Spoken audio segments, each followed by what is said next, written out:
Philadelphia, wherever you tap water goblins crawl out of these days. You can take the night off, because Jon is as well.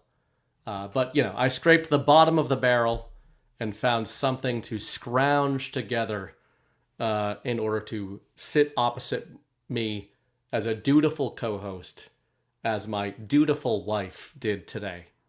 Happy Father's Day to all the dads out there making the world go round, saving the world, starting wars, ending wars, making peace, pretty much doing everything bad and good is what we're doing these days.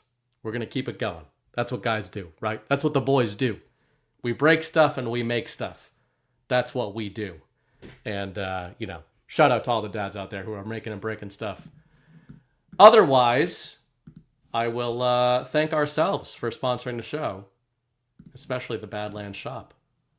Have you checked out the Badlands shop lately? You might be surprised by what you've been missing, from thoughtful gifts and unique finds to everyday household essentials and personal care must-haves. There's truly something for everyone at the Badlands shop. But here's what makes it different. Every single purchase you make is so much more than just buying stuff. You're investing directly in the movement, empowering America First businesses, lifting up fellow Badlanders, and supporting the creators who are building this community with us. Thank you for being a part of this. Your support does mean everything. Head over to badlandsmedia.tv/shop or click shop on the main menu at badlandsmedia.tv and discover your new favorite brands. That's badlandsmedia.tv/shop. And weeks like these, those ads, I know we read them a lot. I get it. But we got GART coming up in 4 days.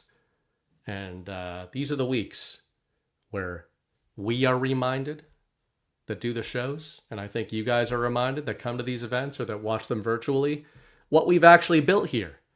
It's not just people hanging out on the internets. It's actually real people doing real stuff, building real businesses, having real arguments, trying to do real stuff. And that's what we'll continue to try to do. So tonight, Discombobulation Nation, this is going to be a broad one. It was already going to be a broad one. It's going to continue to be a broad one. I am very interested in discussing the effect that Donald Trump is having. And that's not a new topic, right? We talk about that on pretty much every show that you guys watch. But I want to focus in on Donald Trump's effect on perhaps some segments of the collective mind that we don't always talk about, that are not quite as obvious, because I think the Mad Lad is starting to turn his year a little bit in the public narrative. And I'm interested to see if my co-host agrees. So welcome to the show, Ashe in America. We did not do a blitz this week, so I have been burdened with you. I thought that I could escape a blitz, and instead I have been saddled with a longer version of the blitz on Sunday night. Yeah, I didn't hear anything that you said after bottom of the barrel, so just seeing red a little bit.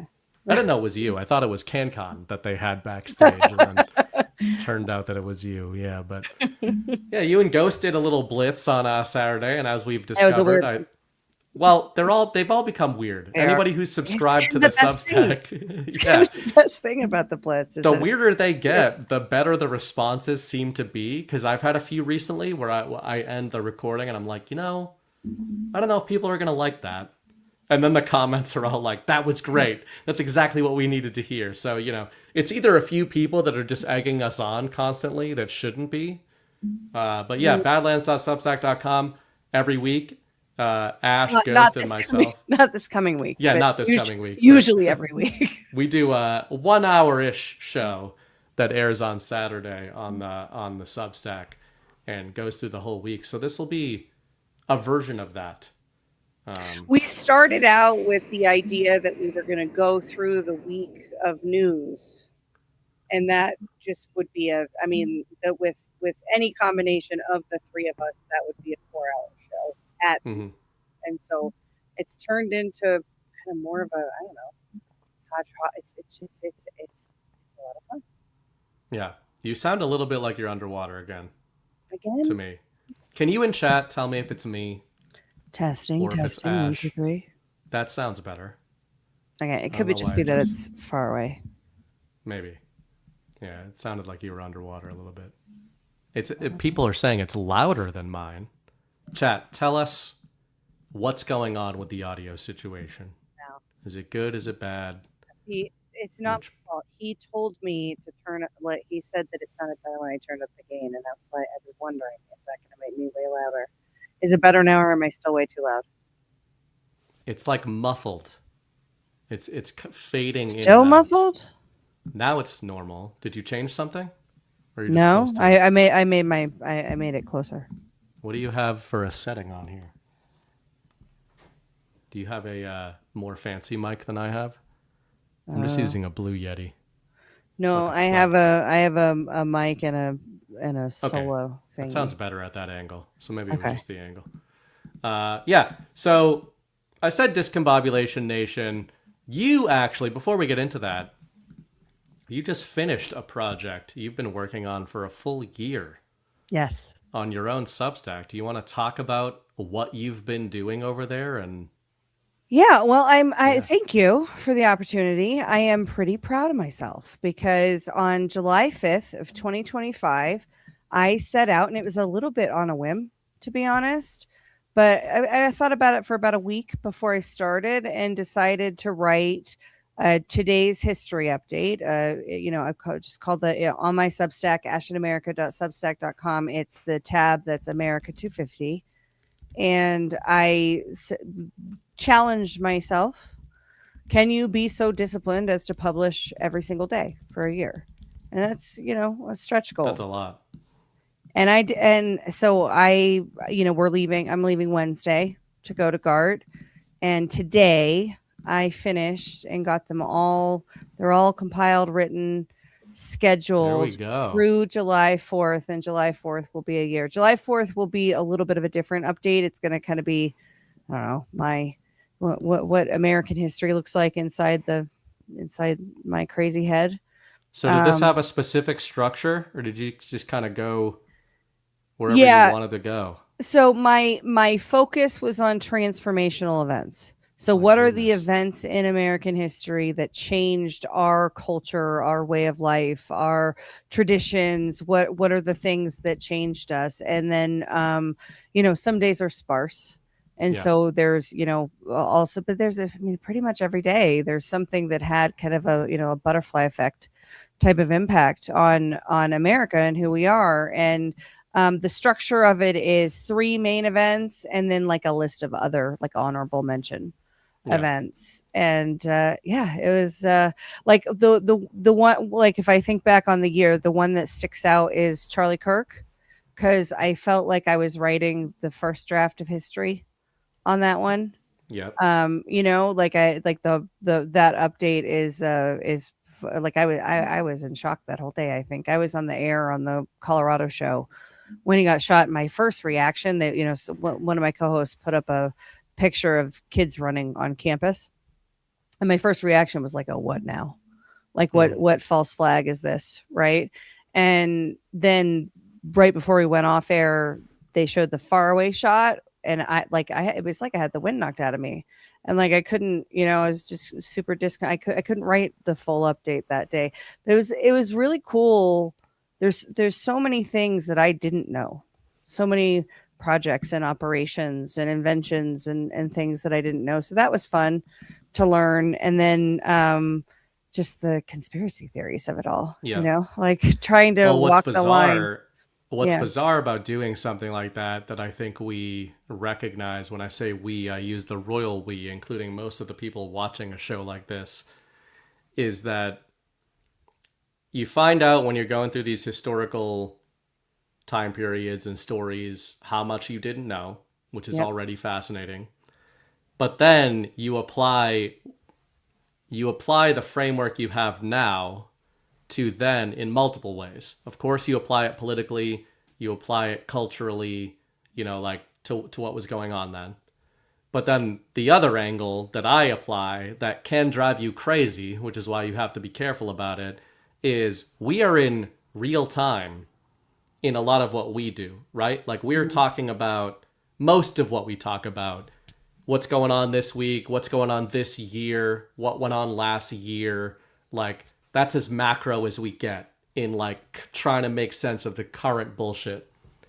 And then you're reading stuff from 1850 and you're like, okay, I didn't know this, which is already interesting, but how do I have any way of understanding whether or not what I'm reading about this has any basis in reality? Yeah. And one of the easiest, I think, for so long, people in the quote unquote truth community get bogged down in real or fake. Did something happen or not happen? Which is viable to have those questions. But I think the bigger questions is why do the things happen, right? And Yeah. the easy example in recent years or recent in our lifetimes, I always use 9/11 as an example of something that an event that like 99% of people watching the show understand happened. The event occurred. The death happened. It was real. The buildings fell down. That's a perfect example. If you flash forward 250 years and you're like, what is a podcast on Elon Musk's Mars colony when they're listening to the podcast about 9/11 that was recorded 10 years after 9/11? They're going to be like, wow, can you believe this is what happened? Yeah. And yet imagine us doing that right now. If we just listened to a podcast recorded today and we're like, oh, well, I heard it in a podcast. So obviously that is what happened. Yeah. I mean, it's so simple, but it's one of those things that I find the more I look back at history and at the founding, the more impressed I am in certain aspects that have stood the test of time. But at the same time, the more and more skeptical I am because I'm thinking, man, I am watching them, good and bad, try to rewrite history in real time as it's happening. Now, whoever wins the writing of history in this era then is going to have a century of dominance to codify that a century in advance. So it's a mind F to try to, determine what was actually going on at that time. Well, if you think about like how they determine what makes a scriptural canon, right? There's the concept of verisimilitude, and it's not just, yes, this document is really old, right? It's, yes, this document is really old. It's confirmed by these other documents that exist that are similar levels of old. And that you can see that this idea was, incorporated in this culture. And there's a whole bunch of different aspects to what makes the truth. What it what it doesn't account for, though, is the rewriting in real time, right? Yeah. And that's a thing that we've witnessed, I think, undeniably so. We've witnessed that history gets rewritten in real time, sometimes moment by moment. And how was that captured in the storytelling of what we believe? And that's the thing with doing this project is there's so for every major event, major season of events, right? Like a world war or industrial revolution, right? There's so many conspiracy theories in the micro. And I, being who I am, want to explore all of that. But also, the record is the record kind of thing. And it's really easy to try and connect dots that's probably like literally just coincidences. Mm-hmm. But then there's other things that are just, they rhyme, right? Like the Declaration of Independence was signed on July 4th, 1776. 50 years later, Thomas Jefferson and John Adams, who both signed it, died within hours of each other on the same day. 5 years after that, James Monroe, also founding father, died on July 4th. It's just like, that's, I don't know. It hints at something more, I think. it's strange, and you never know whether to go like good direction with that or Yeah. very bad direction with that, and wondering how much of this has been made a mockery. But But it's net effects, though, BB, yeah, like the net effects of the liberty experience of the founding are good. The hmm fruit of that is good. yeah, It's, General Quast and I talked about this when I was on his show that if we get into the weeds, it's kind of like that principle of parenting. The days are long, but the years are short, right? If you get into the weeds of the horrors, it's easy to doom and to see things in the negative. But if you look at the long trend of humanity and at least according to the stories we're told, right, the striving for greater perfection and moving further along in terms of innovation and humanity's accomplishments and whatnot, like there's a lot to believe in, I think. yeah. Well, even today, on an aside, yeah, I was out with my wife and my son. Went to like a marina that my wife and I would go to. Mrs. Bright and I would go to for the last 6 or so years that we've lived in this area. We go to a marina, have a few drinks, sit around by the docks, everything. And I'm like, I just want to do that for Father's Day. But of course, you bring a 18-month-old and he's Yeah. like, I'm going to run off the dock. I'm going to tumble down this cliff. And we're like, oh, it'll be great. There's all this space for him. And I'm like, this space is extremely dangerous, it turns out, for anybody who is not a conscientious adult human.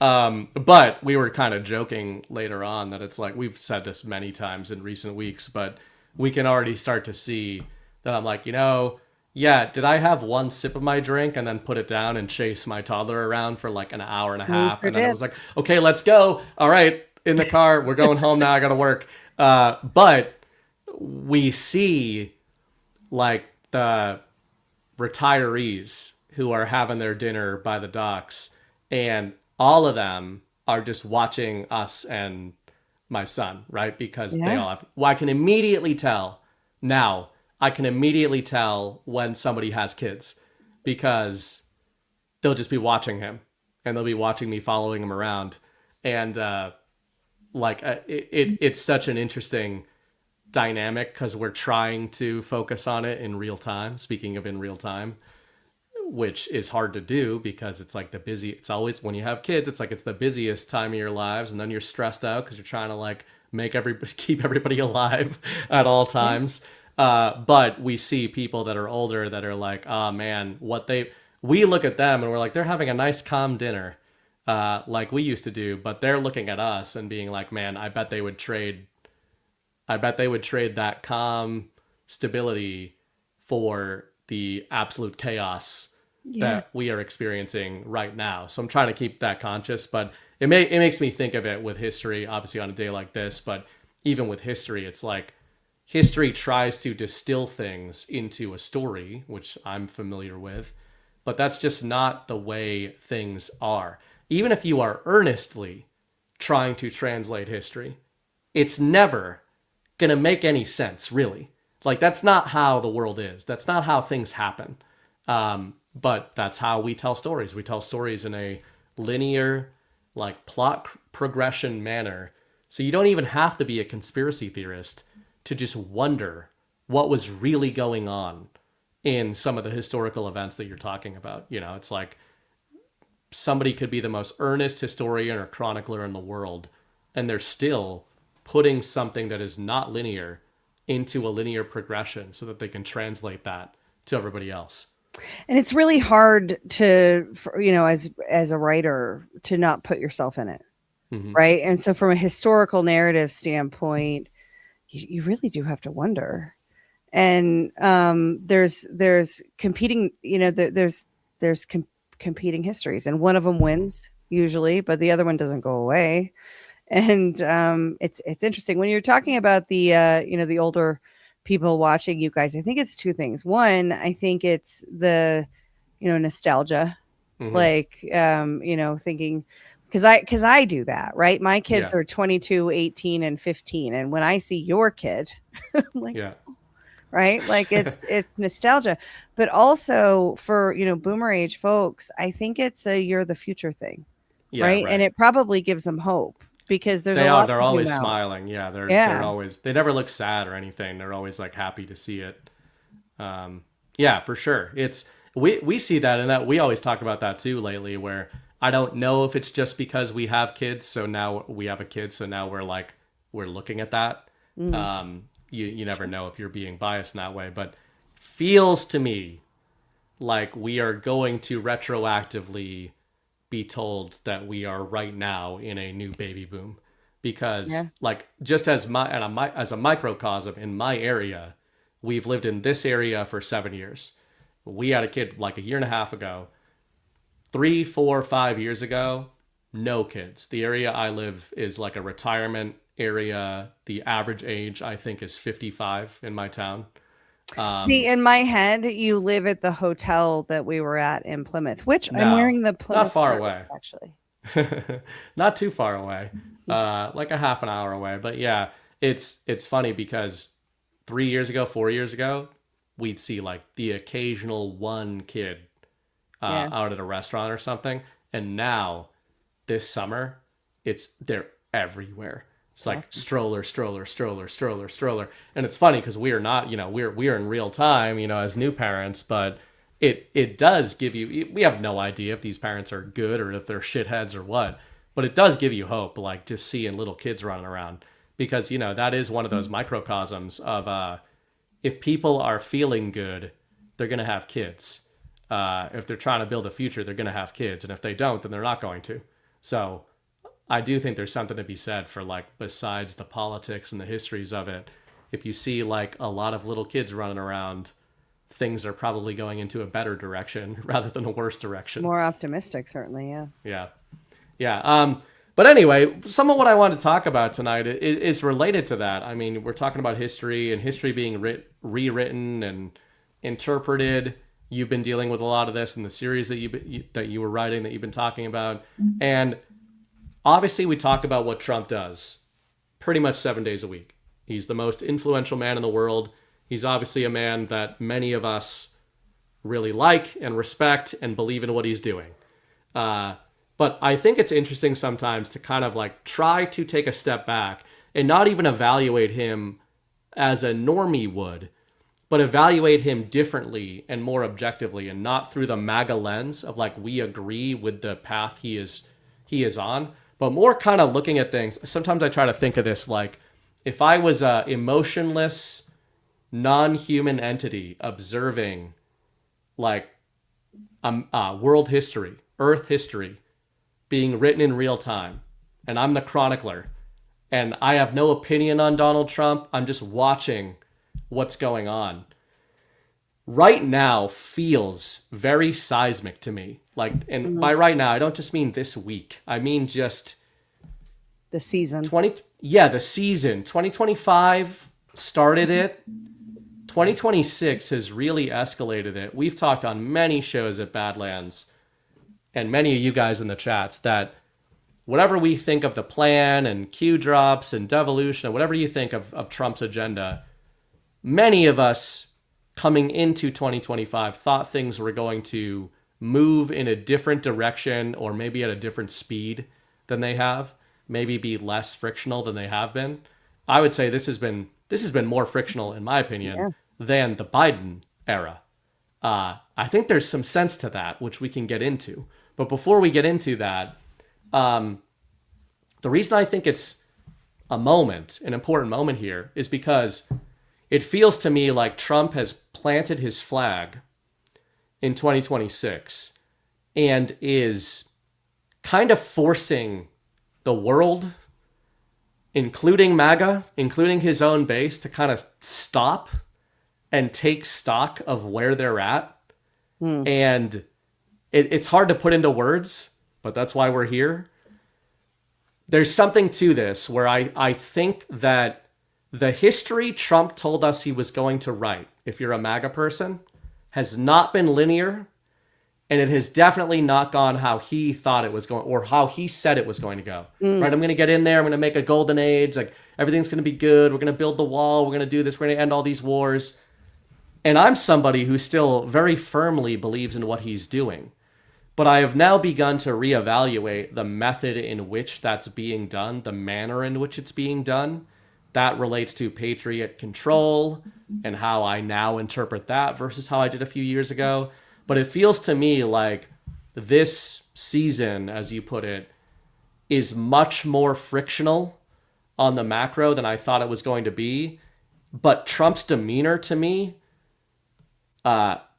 it implies or it suggests that he knew this is exactly how it was going to be. You know, that a lot of his followers, including many of us, were like a little naive of he's in there, the MAGA agenda's popular, like they're going to bend the knee, and that's not really how things have gone. But I don't think that's a bad thing, but I do think that it's something that an increasing number of MAGA people are recognizing, like, man, this is a little dicier than I thought it was going to be. Yeah. So the last time I was on the show, we talked about transformation program. Mm-hmm. And it was that was a lot of fun, and it was a great show. But so I want to go back to like election night coverage and the first couple culture of changes that I did after that, because I expected that we were going to have a very turbulent season because President Trump promised us a party on July 4th, 2026. Yeah. We were promised that there was going to be, you know, kind of a launch of a golden age. And the implication, I don't remember if he explicitly said it, but the implication was that the public mind was going to be there, right? That the public was going to be America maxing.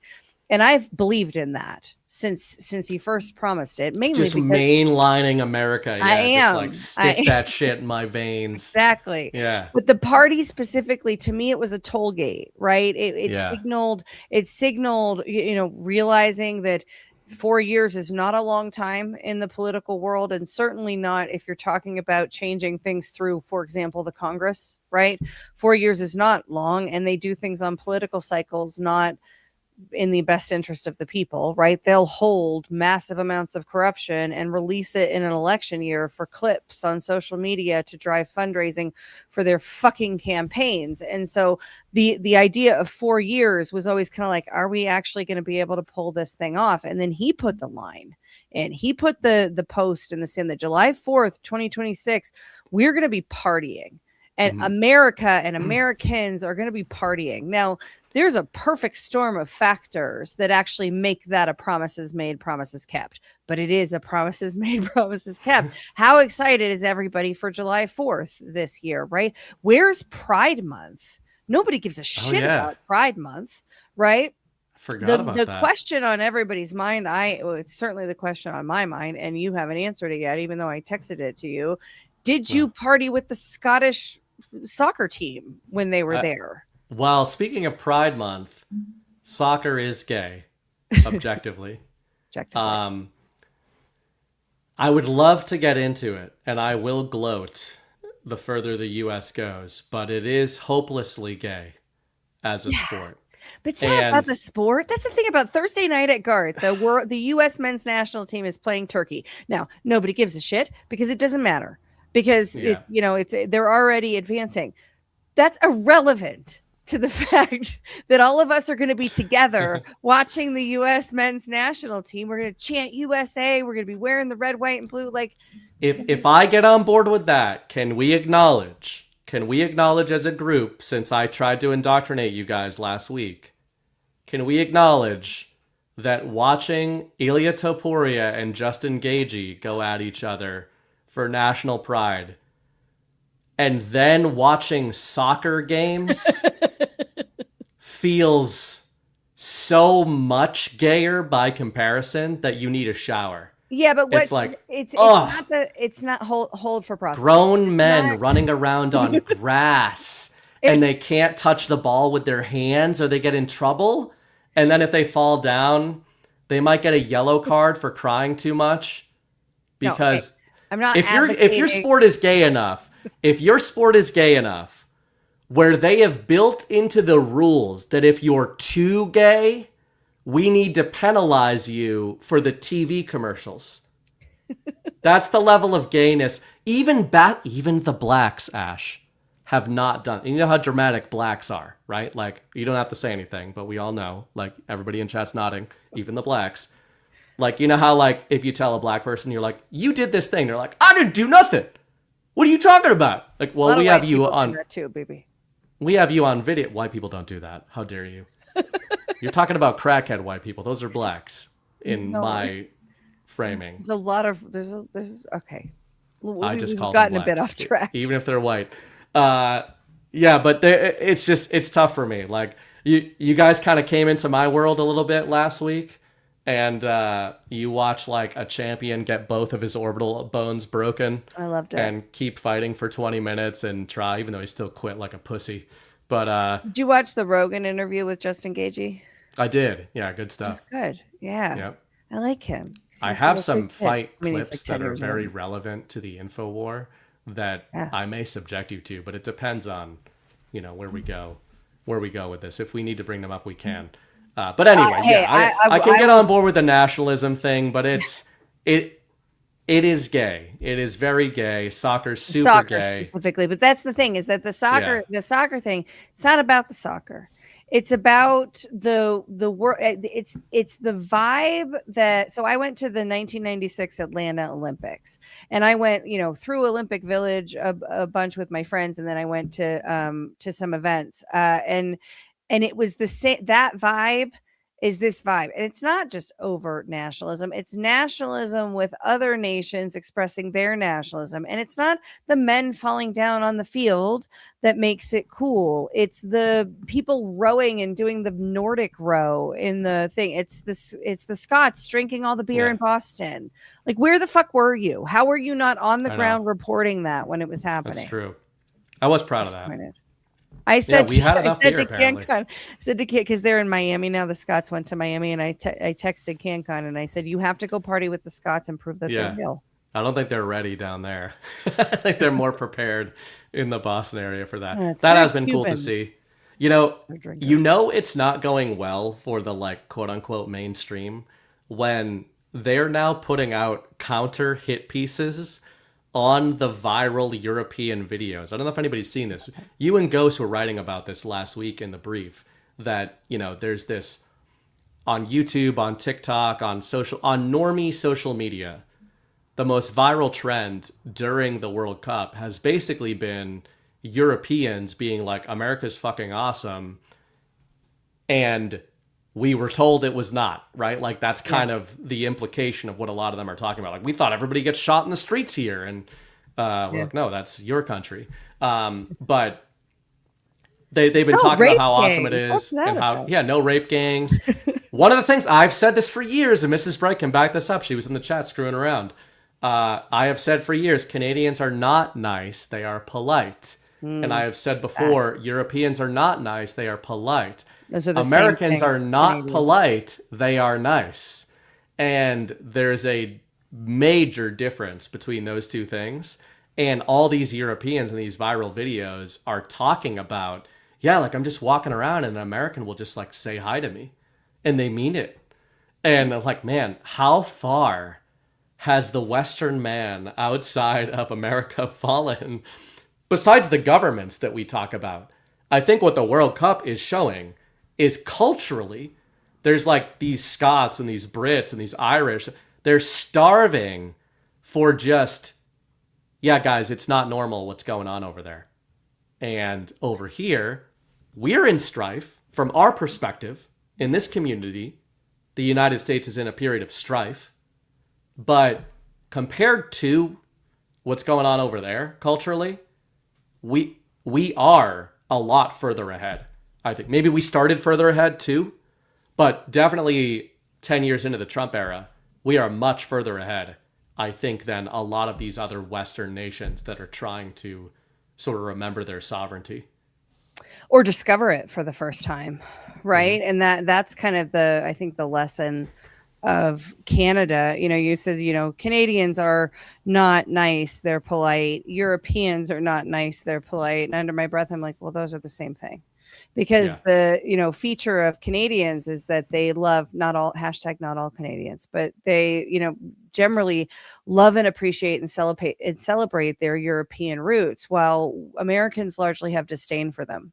And it's that liberty. It's appropriate to be talking about this on the eve of the Declaration of Independence being signed, because that desire to be free, that idea that somebody over on across an ocean is going to have decision rights over my life, it's for the, and I think it's something in the DNA, and also contagious when people come here in pursuit of that dream. And we've, like, they're the immigrants that come here because they want to be American, right? And there's a lot of them, and they're amazing, and they form a huge part of our culture. But then there's this inversion and perversion of where it's in the Bible. It talks about people that turn liberty into licentiousness. It's in the book of Jude, and probably a whole bunch of other places, because I think it's part of the human nature, that you find this beautiful place that's protecting liberty, and you exploit that. And that's what I think we've seen. I recorded this morning my culture of change for next Monday with a friend of mine, John Fabricatori. He just got out of HHS, and he's going to be going back into government, but he's in this weird window where he's not a Fed at the moment, so he can speak freely. And we talked about immigration narratives and how the narrative on immigration has changed over time, and what that's done to the culture and to the collective mind. And that was not organic. It was not, it wasn't just the shift of the people, right? The people just no, it was change managed. But we were moved into that posture. People didn't realize that it was happening, and it was for nefarious purposes. It was turning our beautiful promise and protection of liberty in the United States of America into a license to commit atrocities, and a license for immorality. And that's why I think that principle, I think it was Einstein who said it, or it's attributed to Einstein, but nobody knows who said it, that oh shoot, it just flew out of my head. I hate it when that happens.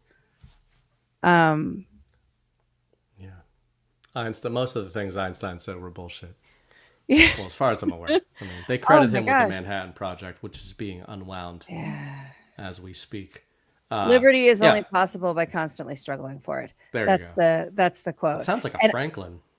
Yeah, but it's not though. I think it's somebody in the chat. Fact check me, but I think it's attributed, but like lore wise, like it comes with a caveat. Seems like a thing a Jew took from an American that said it 100 years earlier and just changed a couple words out. But I think it's true. Yeah, I think the principle there is true, that as soon as you stop holding the line of liberty, you're going to get that creeping authoritarianism that is going to take millimeter by millimeter, then inch by inch, then foot by foot, and you're not paying attention anymore, and then you've been conquered. I think whoever said it, I think the principle is true.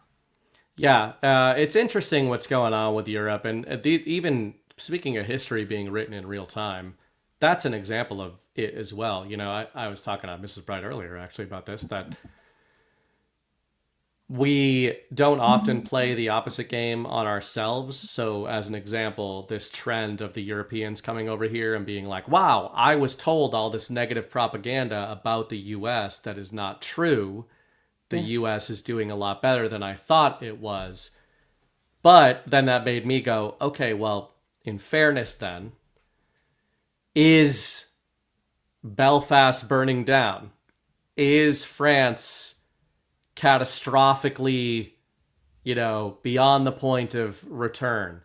Is England falling apart? Are people getting raped in the streets? I'm not saying it's not happening, and it makes sense to me that it is. I mean, we've got Monday supposedly, and Trump even commented on this, Keir Starmer is supposed to be resigning, and the latest puppet changeover in England, they seem to just, there's a condensing cycle of leadership changeover in the UK. I don't think the new leader is some based and red pill dude who's going to save England. It just seems like they're swapping people out every time there's a new massive scandal. But this whole rape gang report has been a massive news story, including in like normie news, like on YouTube. It's everywhere, which I think is a good thing. But speaking of history being written in real time, it is difficult to know. You're looking at that and going, man, how could I know what is or is not going on over in England? It would seem like this whole rape gang report surfacing, the Somali thing, the Somali knife attack in Belfast, that's obviously been a huge story in recent weeks. Migrant sexual crime in Europe has obviously been the story. And this community, this audience, the MAGA audience, is very pre-programmed and predisposed to be like, yeah, that makes sense. We told you that would happen. There is something about it that is giving me pause. There is something about the fact that all the European leadership right now is starting to kind of like acknowledge that this is happening. And it's like the once you've been abused, you're looking at like, hold on, they're starting to agree with me about this problem. Are they agreeing with me because it's become such a big problem they have to? Or are they trying to do something with it? Are they trying to weaponize the problem they created against the people who are now pissed off about it? I don't know, but it feels strange to me what's going on over there. I don't know either, but I think that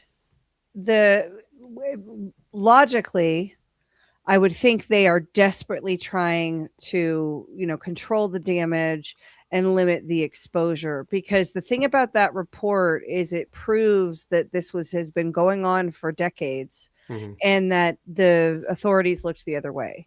So anybody in a position of power over there, it's kind of like, on a more macro level, the COVID thing, like you can start to sense, there was the Tulsi deployment on Friday, which was not new information, but it was social permission. It was social 2022 information. Yeah. Yes, but it was social permission for people who need the government authority to tell them that it's okay to feel a certain kind of way. And that's a lot. Unfortunately, that's a lot of people, right?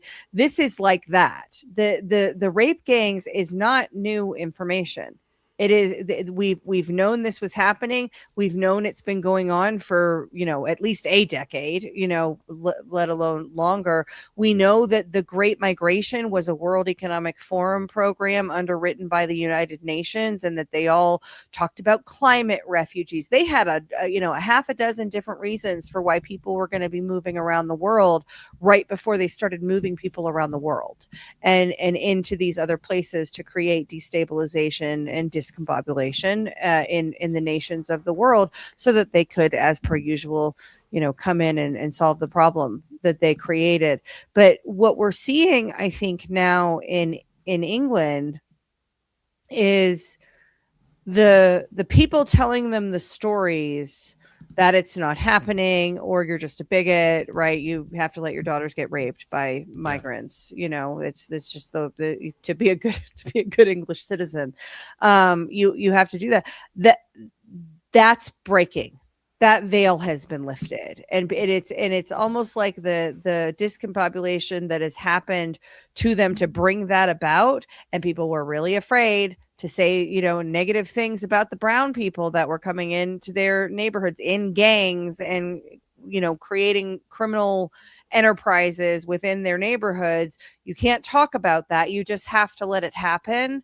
That's, a shame on them, because they did. Yeah. But now that's starting to live, and the story isn't going to hold the weight that it is any longer.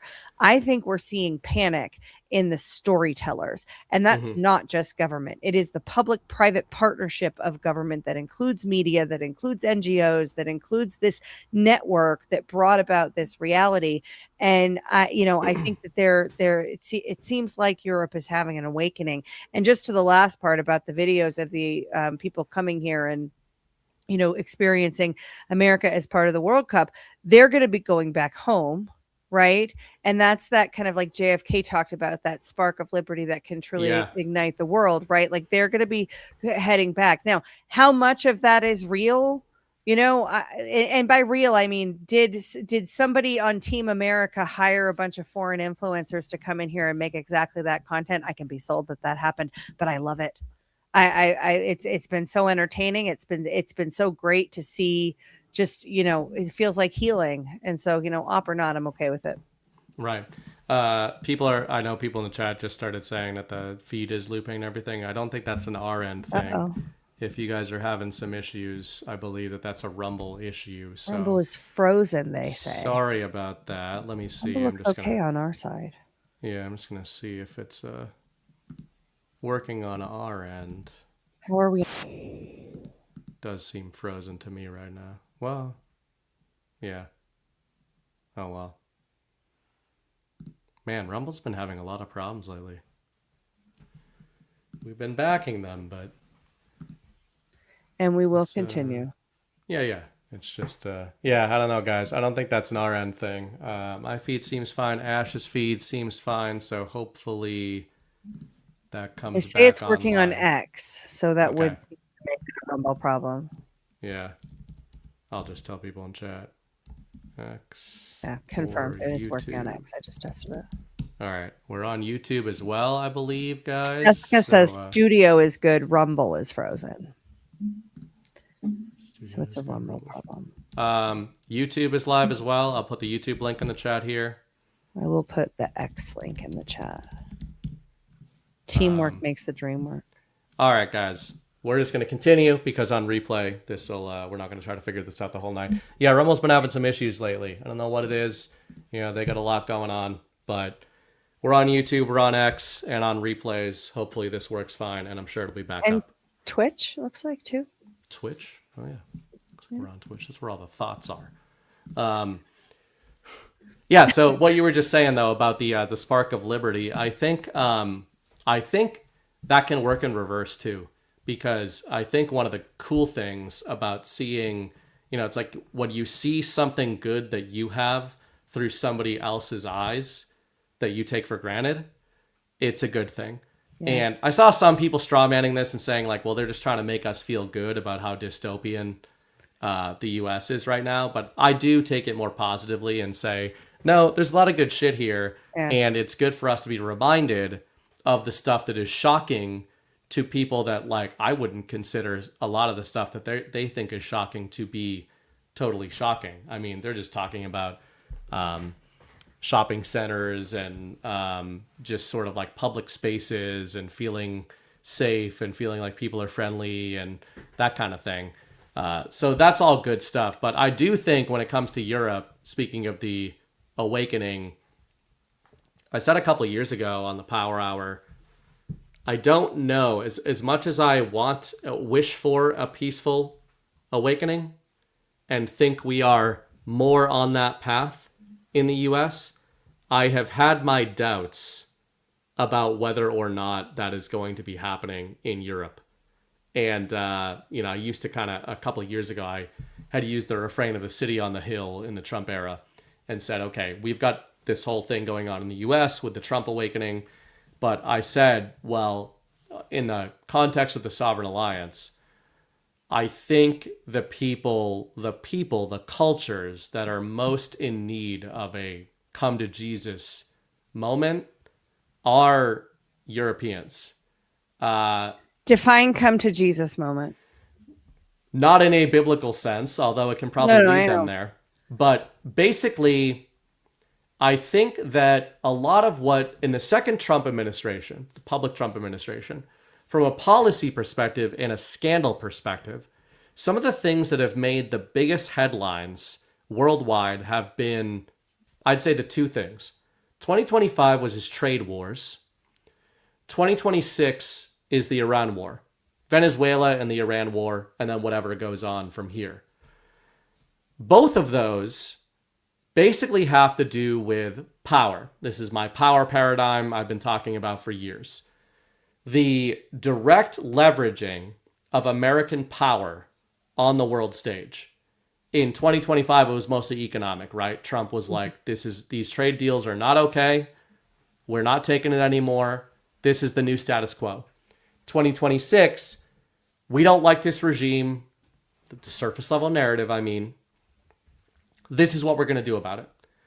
And all along the way, while in 2025, he was supposedly waging a massive trade war with China, and in 2026, while he's engaged in regime change operations with Venezuela and with Iran, the countries that he is most consistently criticizing are European allies, and sometimes Canada. But 2025, keep in mind, I mean, I've said this a million times on these shows. You guys ever heard Donald Trump just insult Xi Jinping? It's never happened. It has never happened. Now, you don't even have to get into sovereign alliance territory for that. You can just look at that from a pragmatic perspective. That Donald Trump, imagine you're the president of France and you're watching the trade war between that Trump launched in 2025. He declares a trade war basically on China while fluffing the Chinese president for a year and then coming to an agreement and a ceasefire economically back in October with China that still holds. The whole way, he is publicly and consistently ridiculing every Western nation about the trade situation. Then fast forward to Iran. We are told that Trump is dropping bombs on Iran. He's spiriting Venezuelan presidents out with special ops, all this shit, right? Public allies of Russia and China. Meanwhile, the whole time, he is just shitting on Europe and NATO over and over and over again. And what is the consistent theme of him shitting on them with the trade war and the kinetic war? Europe has no power. And when I said come to Jesus moment, I think, we often talk about these things, including myself, from like a leader perspective, a nation state perspective, nation state identities. Right now, in the context of the World Cup and what we're talking about this awakening in Europe, I think that Europe and Canada and Australia are being shaken in this second Trump term and saying, you're not meant to like Donald Trump. You're even maybe meant to start to hate Donald Trump because you should be fucking embarrassed. You should be embarrassed. Yeah. Because one of the things I said to my in-laws, which they didn't like, they're Canadian, like everybody knows, is Americans don't care what you think. You don't matter. And you should be mad about that. You don't matter, not because objectively you don't matter. You don't matter because your government has relegated you into a slave state of the British Empire and the globalist system. You have no military, you have no trade deals that do not rely entirely on the United States, and you have outsourced your energy. And you can't go to space unless you're hitchhiking. And all of these narratives are things that Trump has amplified in the US, which are, it's not like it's not happening in the US. But I think these are magnified. Trump has talked about, we've outsourced our jobs, we've outsourced our energy, we've outsourced this and that. True. But relative to Europe, they can't defend themselves. They can't secure themselves. Their economies aren't stable. Their borders aren't stable. Their currencies aren't stable. Nothing is stable. And all of it is basically backed by us. And I think there's this almost, Ghost would call it like a heel turn that I think Trump has taken on the allies. And while we talk about the leaders again, I think that European citizens, like all these people coming over on the World Cup, to your point about the spark of liberty, they shouldn't just be going home being like, man, the US is doing a lot better than we're doing in Germany and in UK and France and Ireland.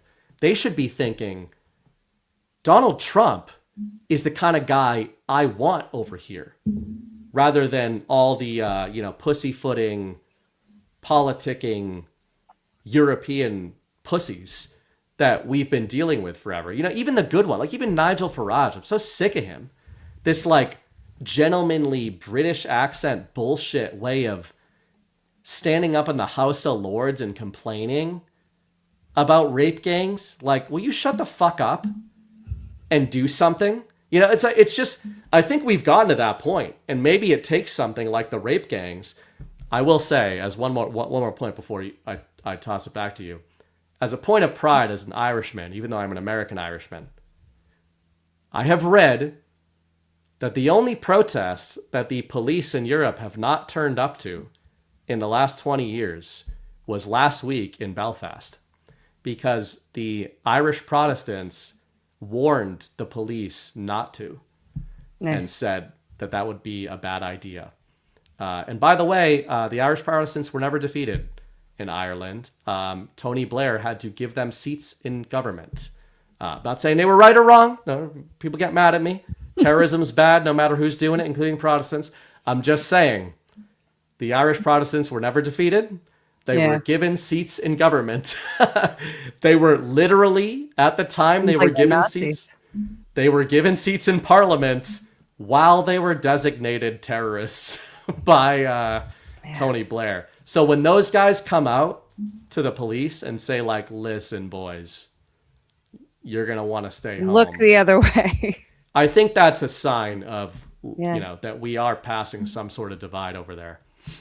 Yeah, I have, just for the record, I have absolutely no problem with the Irish Protestants taking care of the rape gangs. And I think the police should look the other way, because the institutional establishment in the United Kingdom failed to prevent 250,000 girls from being raped, right? Isn't that the number that was flying around? I don't know if that's real or not. None of us do. But I think the number. That's what's being talked about. And that's like since the 90s. Yes, for decades. Reported. Known that this was happening. And, oh, well, you know, we great migration, and you don't want to be called a bigot. So look the other way. That has to right itself. And I think it has to right itself by the people ripping those people in government out by their fucking hair. Mm-hmm. So, you know, I have no problem with that. I would say on, you know, the Xi Jinping, Trump has never, you know, insulted Xi Jinping, but, you know, he will insult the leaders of Europe who have it coming. Let's be honest. Mm-hmm. I think there's also, always in all of this is the art of the deal. And what are the, you know, incentives explain behavior, and you can change behavior by changing the incentives. Europe, since certainly Obama did his apology tour, has really embraced their state of dependence. And do you remember who it was? I want to say it was maybe Lutnick talking about how the European nations were trying to come out of the Russia-Ukraine. Excuse me, one second. Excuse me. We're trying to come out of that war and into the next phase of whatever, still remaining in their state of dependence. And I forget which cabinet member it was that was like, I think it was Lutnick. He's been the most like, he's been probably, while Besant has been kind of my boy in terms of trying to figure out what the actual plans are from an economic perspective, Lutnick, I think, has been the most direct in terms of some of the former allies.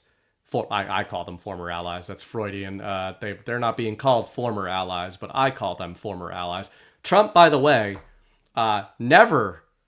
This is another one of these little language tricks, guys. I don't say these to be pedantic. I say these because they will give you hints as to what Trump is doing. Just like I said, Trump never insults Xi Jinping, which doesn't mean they're best friends, but it definitely means he doesn't want to piss him off, at the very least. And there's a cultural thing there, right? There is. But if Trump doesn't give a shit about the Iranian culture, right? He doesn't give a shit about the Israeli culture. Like, why does he care so much about China? Because Xi Jinping is powerful. So there's a power game being played there. Like, you don't allow people to save face unless they have some sort of power that they can leverage against you. By the way, all our military equipment is basically made in China. So there's actually a lot of and election machines too.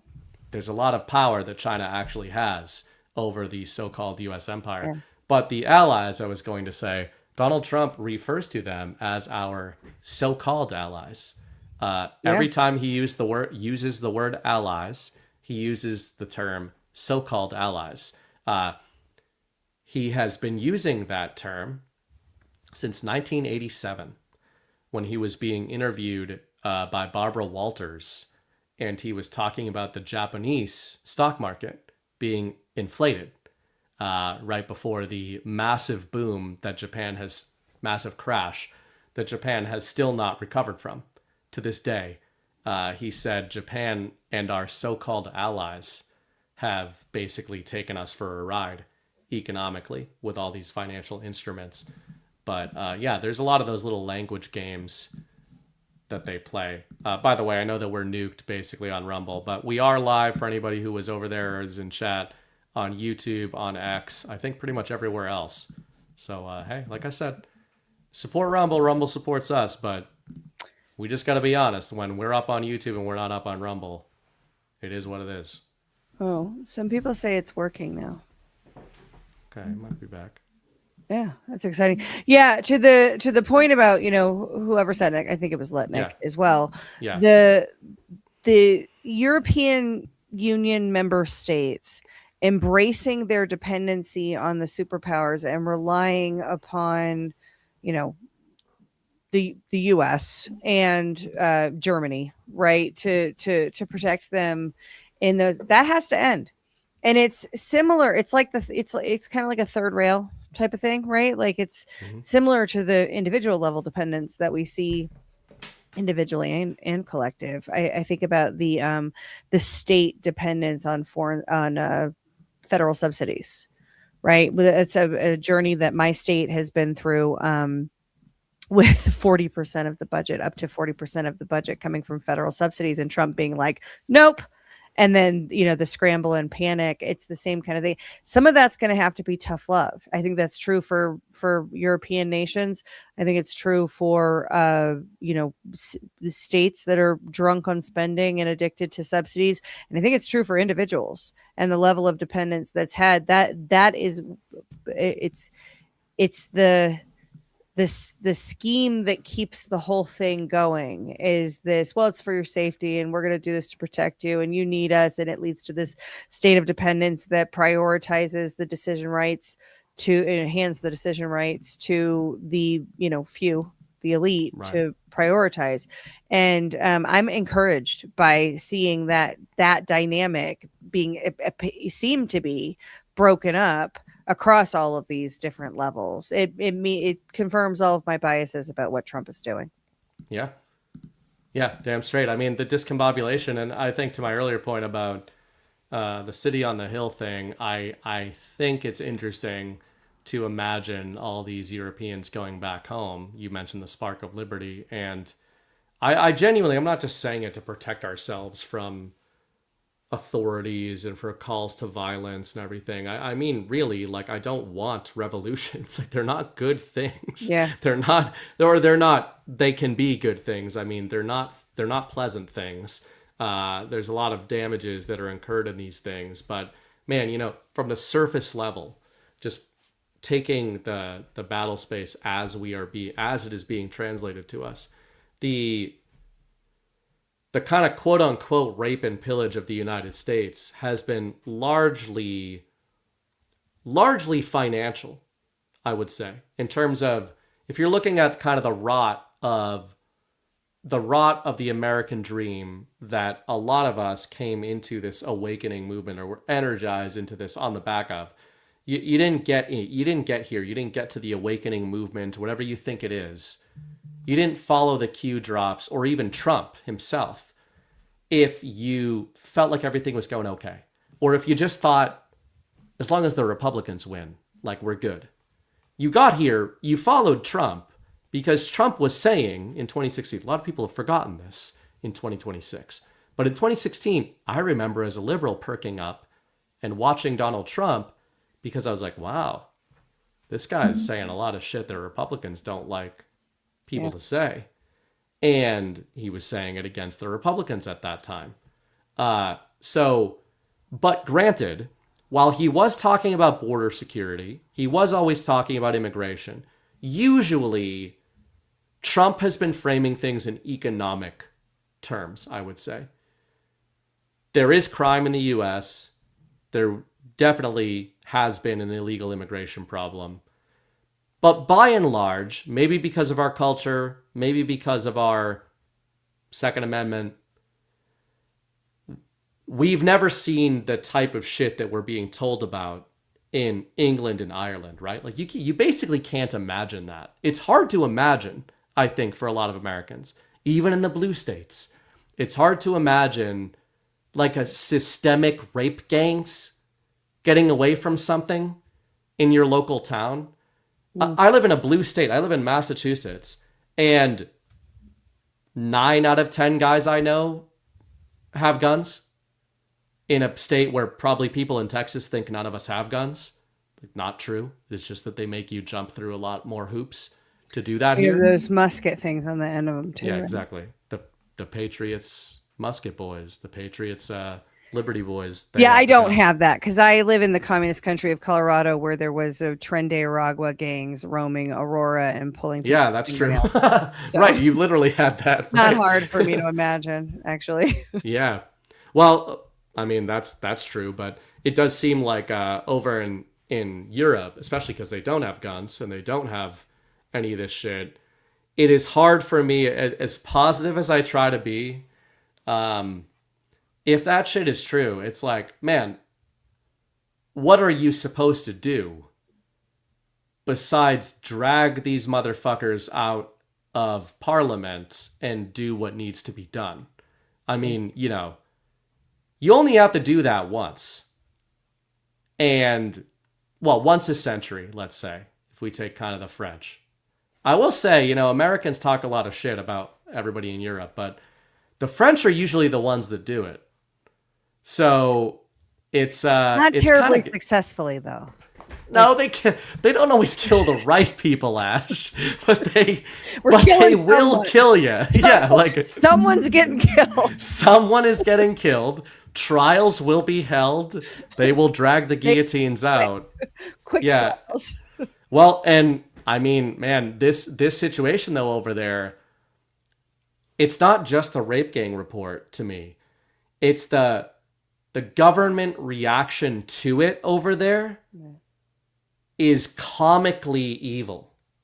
Like the BBC and everything, they're laughing about it. They're laughing about it on air. And you can see some of these people in England, like in Ireland, just the rage that they're starting to feel. It's just like, man, you guys, if you were trying to obscure who the problem is here, you're kind of starting to draw a very clear line of demarcation between the people on television and the people in the streets. And I don't think that's a great thing for those people in power to be doing. Yeah, I agree with you. I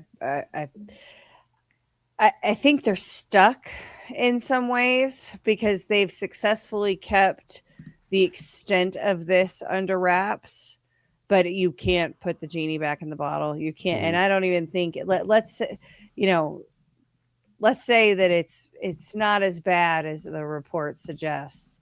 It's kind of a very fine people phenomenon. You won't change people's minds at this point. People have already done the outrage cycles and fully believe what they were told by, you know, the headline. And I mean, I don't know that the English have it in them anymore to, you know, and none of them have arms, right? I mean, maybe there's a musket out at the hunting cabin. Well, they have arms, but I don't know if they have guns or anything like that. We did talk about the right is to keep and bear your arms, baby. Right. Exactly. But so, you know, I mean, we'll see, but I certainly hope that the government that made the decisions to enable the invasion, that looked the other way while the people that they enabled to come in engaged in portfolios of crime and harmed the native-born citizens of those nations, and gaslit the people that it wasn't happening, and, you know, mocked and shamed and scorned. And I mean, that's the nation where they show up to your house and harass you over Facebook posts, right? And now is like, okay, well, you know, shit, this report, it's pretty bad, but listen, we have a plan. No, fuck you. You don't Yeah. get to make any more plans. You're done. And this is how I feel about the UN and the World Economic Forum and the global governors who have been doing what they've been doing since 1947, 1948. Fuck you, no. Like, Yeah. I don't think that anybody that gets to we've had all the decision rights and power through, you know, our kind of centralized strategy and then our decentralized decision rights that are still centralized because we're all coordinating and collaborating. And, you know, like Larry Fink said, we're driving behavior change at BlackRock, Yeah. right? Like, we're using all of the levers that we have. Listen, guys, you know, I know we've been at the helm for a while, but we got to do a reset because it's unsustainable and there's all these kind of problems. So here's the thing. We got a plan. We're going to do this great reset. And, you know, you guys are going to have to not eat meat and stop going places and live in 15-minute cities and, you know, take whatever we want to inject in your body and also change all of your belief systems and stop practicing your religion. But we're going to, you know, we're going to right this ship. And the next at bat that you give us, we're going to make better decisions. No. And it's never made sense to me how, even before I was aware of the integrated nature of decision rights, it's never made sense to me that people that have had the power calling for a reset so that they can have the power again after they broke the fucking world. It's never made sense to me why the people would allow that. And then, you know, when it starts to make sense is when you realize, well, the people haven't had any representation or any control at all, because it's all been this lie of elections where, you know, it's democracy. We spread democracy and democracy said we get to keep the power and we're all going to go through this reset together. Right. Well, I had said last time you were on the show a few weeks ago, I had the machine explain to us how many countries in the world were considered republics, democratic republics. And it turned up something like 75. And again, I'd like that doesn't, you want to tell me some like those are fake republic, okay, but then you're basically applying some sort of burden of proof onto the idea. You're acknowledging that calling oneself a constitutional republic is essentially meaningless, because if 75 other countries are calling themselves constitutional republics, what does that mean about you? Or taken another way, they are constitutional republics, which means that what defines America as something special is not the fact that it is a constitutional republic. And that's one of those things that I've been thinking about a lot. You know, these are Jonathan Drake kind of conversations as well. But these ideas of, I think Americans define themselves as unique fairly. The older I get and the more into this stuff I get and the more we see this crazy bullshit going on in other lands, especially in the West, the more true I feel it is that to say we are different, America is different, the US is different. They have not, while they have had success over here, while they have tricked us and bamboozled us and leveraged us and squeezed us and lowered our quality of life, they have not pushed us to the same point that they have pushed most other places. But the reason for that, I don't think it is, in my mind, it's no longer easy enough to say, well, it's because of our Constitution. It's because of this, it's because of that. There's a lot of things that are written down in Canada. There's a lot of things that are written down in England. There's a lot of things that are written down. Like, oh man, if only the Philippines had written down that the people have unalienable rights, I'm sure nothing bad would have ever happened there. Right? Like, man, we were going to genocide all these people, but this fucking piece of paper says we can't, right? Like, it really is this almost silly, cartoonish thing that Americans and many in MAGA and Republicans especially have kind of like bought into, of like, the Constitution, the Constitution. Now, if you're buying into the Constitution because you agree with the tenets and the principles laid out therein, that is what I like. That's the argument I like, of saying, hey, this is an anchor point to orient ourselves around, just like the Bible would be, right? The 10 Commandments. It's like, this is what we're orienting ourselves around. But the idea, I think, in Christianity, and you can elucidate this, I would think, is not that you are not killing people because God said not to, that might be how you're introduced to the concept of not killing people. But the idea is that you're not killing people because killing people is wrong, right? Like that is what the framework of the Constitution is to me. It's not this thing that because the Constitution says it, that means the government can't do it. To me, it's more like this is our North Star. This is what we're orienting around. But this has to be a constant process of checking against our North Star and holding everybody to account of whether or not they're following that, which is obviously something that we've failed at. Yeah, I mean, so thou shalt not kill is in the Bible, but also God told them to kill a bunch of times.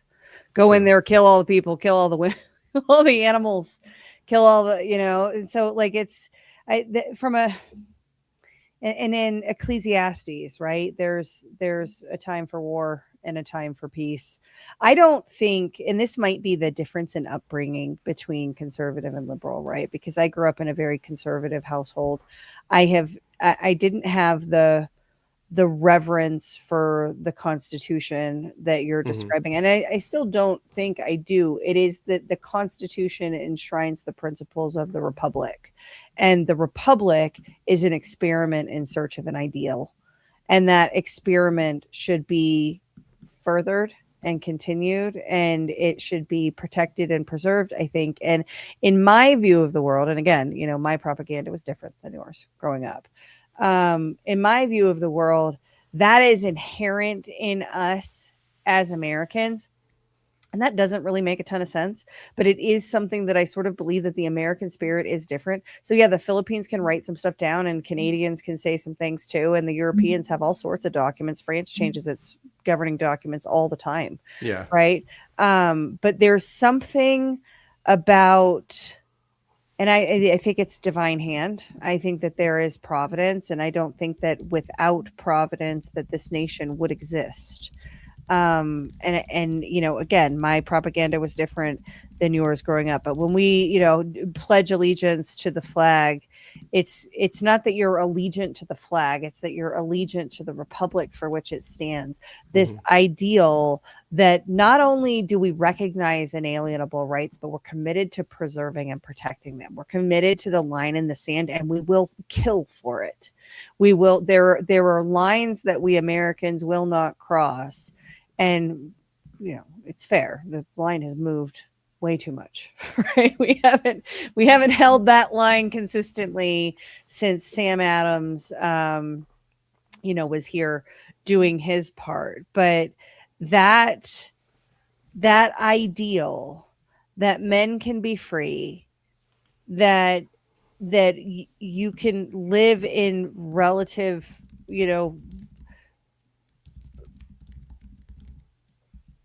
what is the word that I'm trying to, like, relative assurance that the government won't.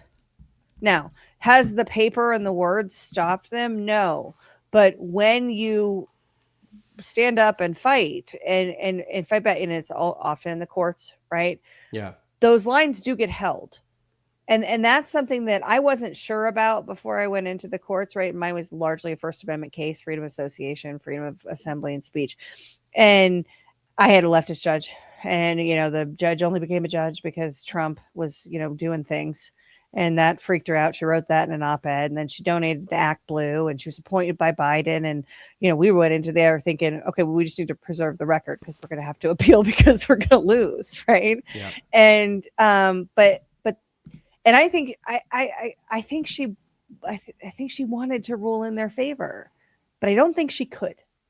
And that's very encouraging. So now that is that apparent in every single conflict that you have in society? No, but for constitutional questions about protected and alienable rights, I do think that it holds. I think that a lot of people, because the process is the punishment, will quit before they can win.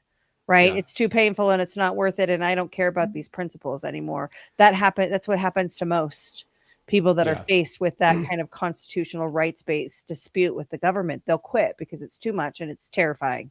But if you fight, it and we're seeing this at SCOTUS now, right? SCOTUS is on kind of a renaissance of originalist principles in recent decisions. And I feel like that's where we're going.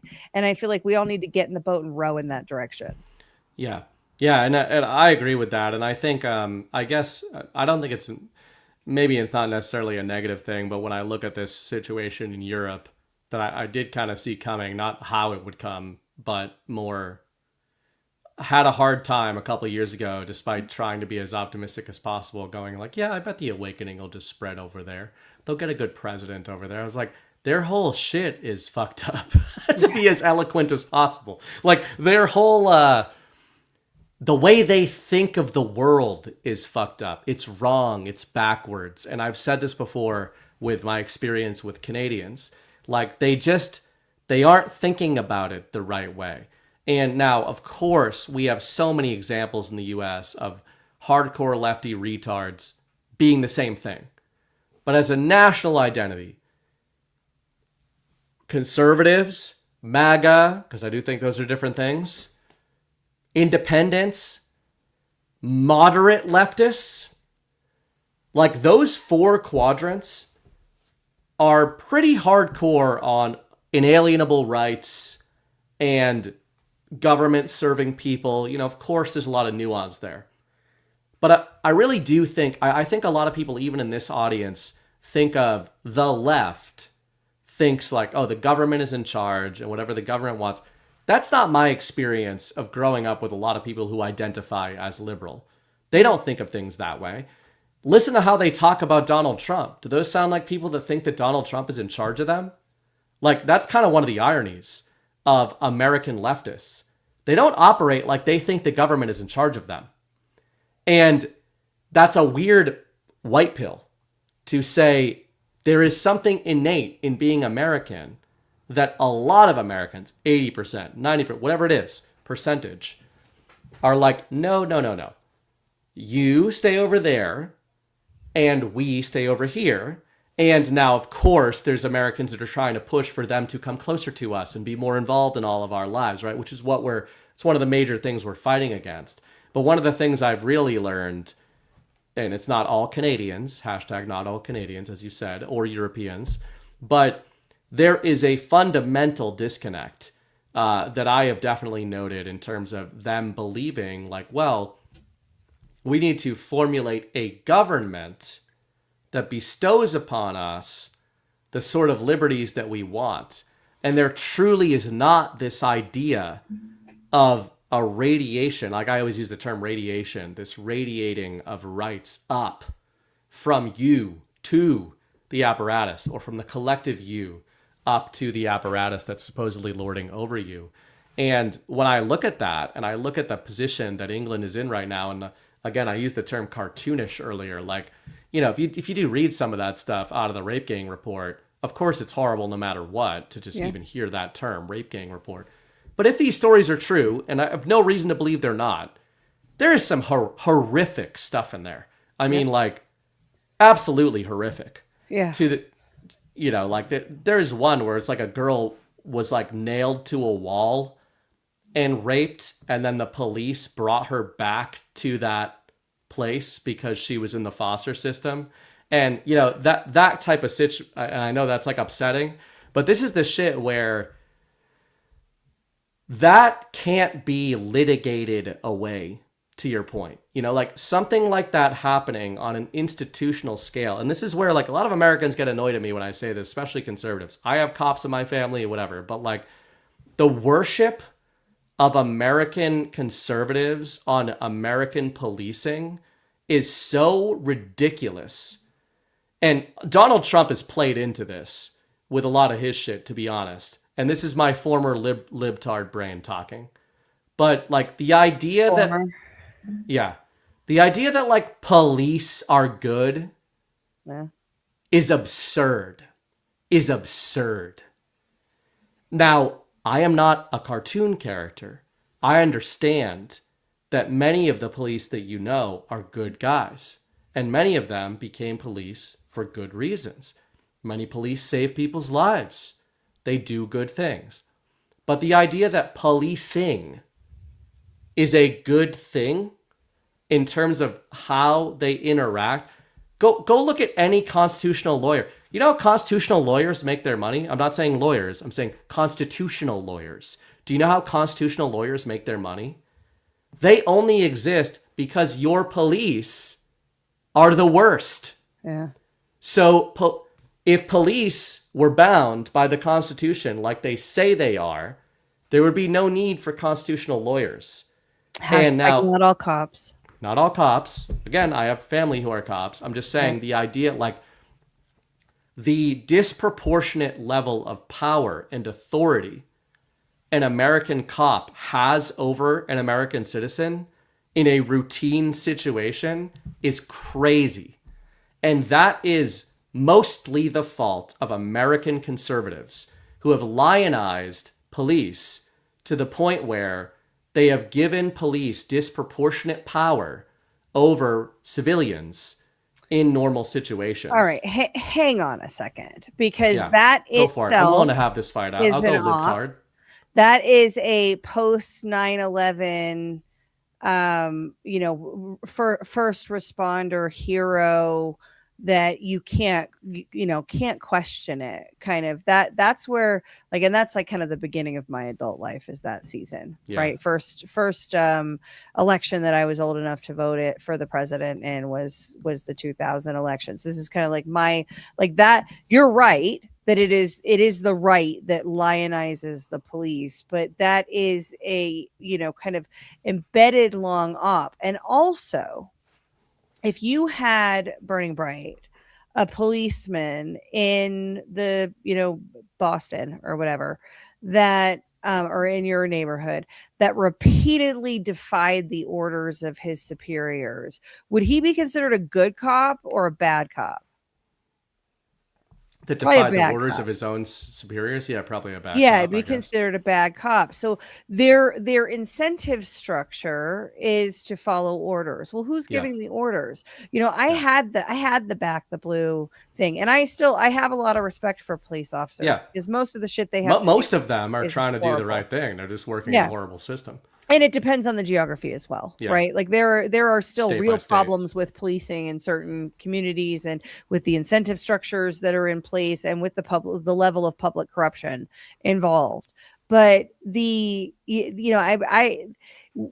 have to be, like, I'm violently agreeing with you right now. We have to be like open-eyed about it, because I had that, like, when we were marching against the stolen election back in 2020 and early 2021, I was full-blown back the blue. And we used to have, leftist activists march along, and we just debate while we were marching. And the policing thing was one that really kind of started to stick in my brain, because this was during the BLM time, and but it wasn't shouting and screaming and spitting and being, it was debate, and they made good points.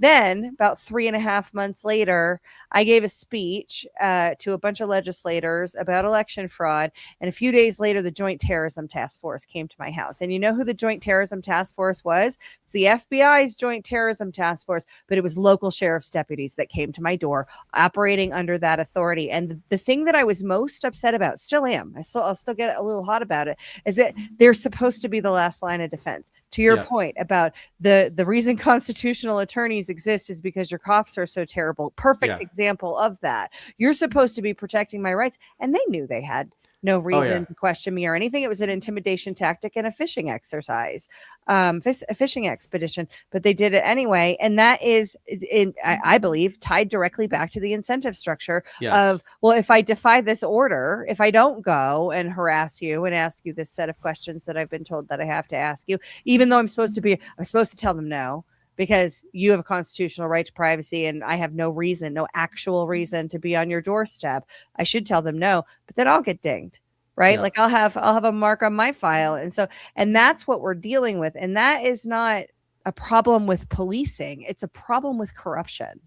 Yeah, it is. And I agree with that. But I think more, this is where my, I don't even think it's a lefty brain thing. I think it's a libertarian more kind of brain thing. But because people in the chat, there's, most people are agreeing, but there's some that don't, are saying, not all of them are angels. I understand that, but I used to get really frustrated with that argument as a lefty when conservatives would be like, well, yeah, there's a few bad apples. Like, no, you don't understand.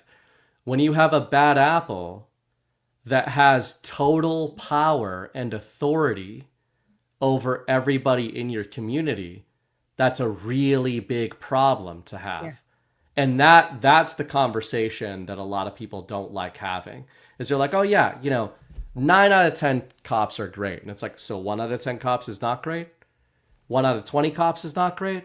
Like, well, yeah, but like 1 out of 20 employees at Home Depot is not great either, right? Wouldn't you agree with that? Yeah. I totally agree with you that 1 out of 20 employees at Home Depot might recommend the wrong primer for your garage.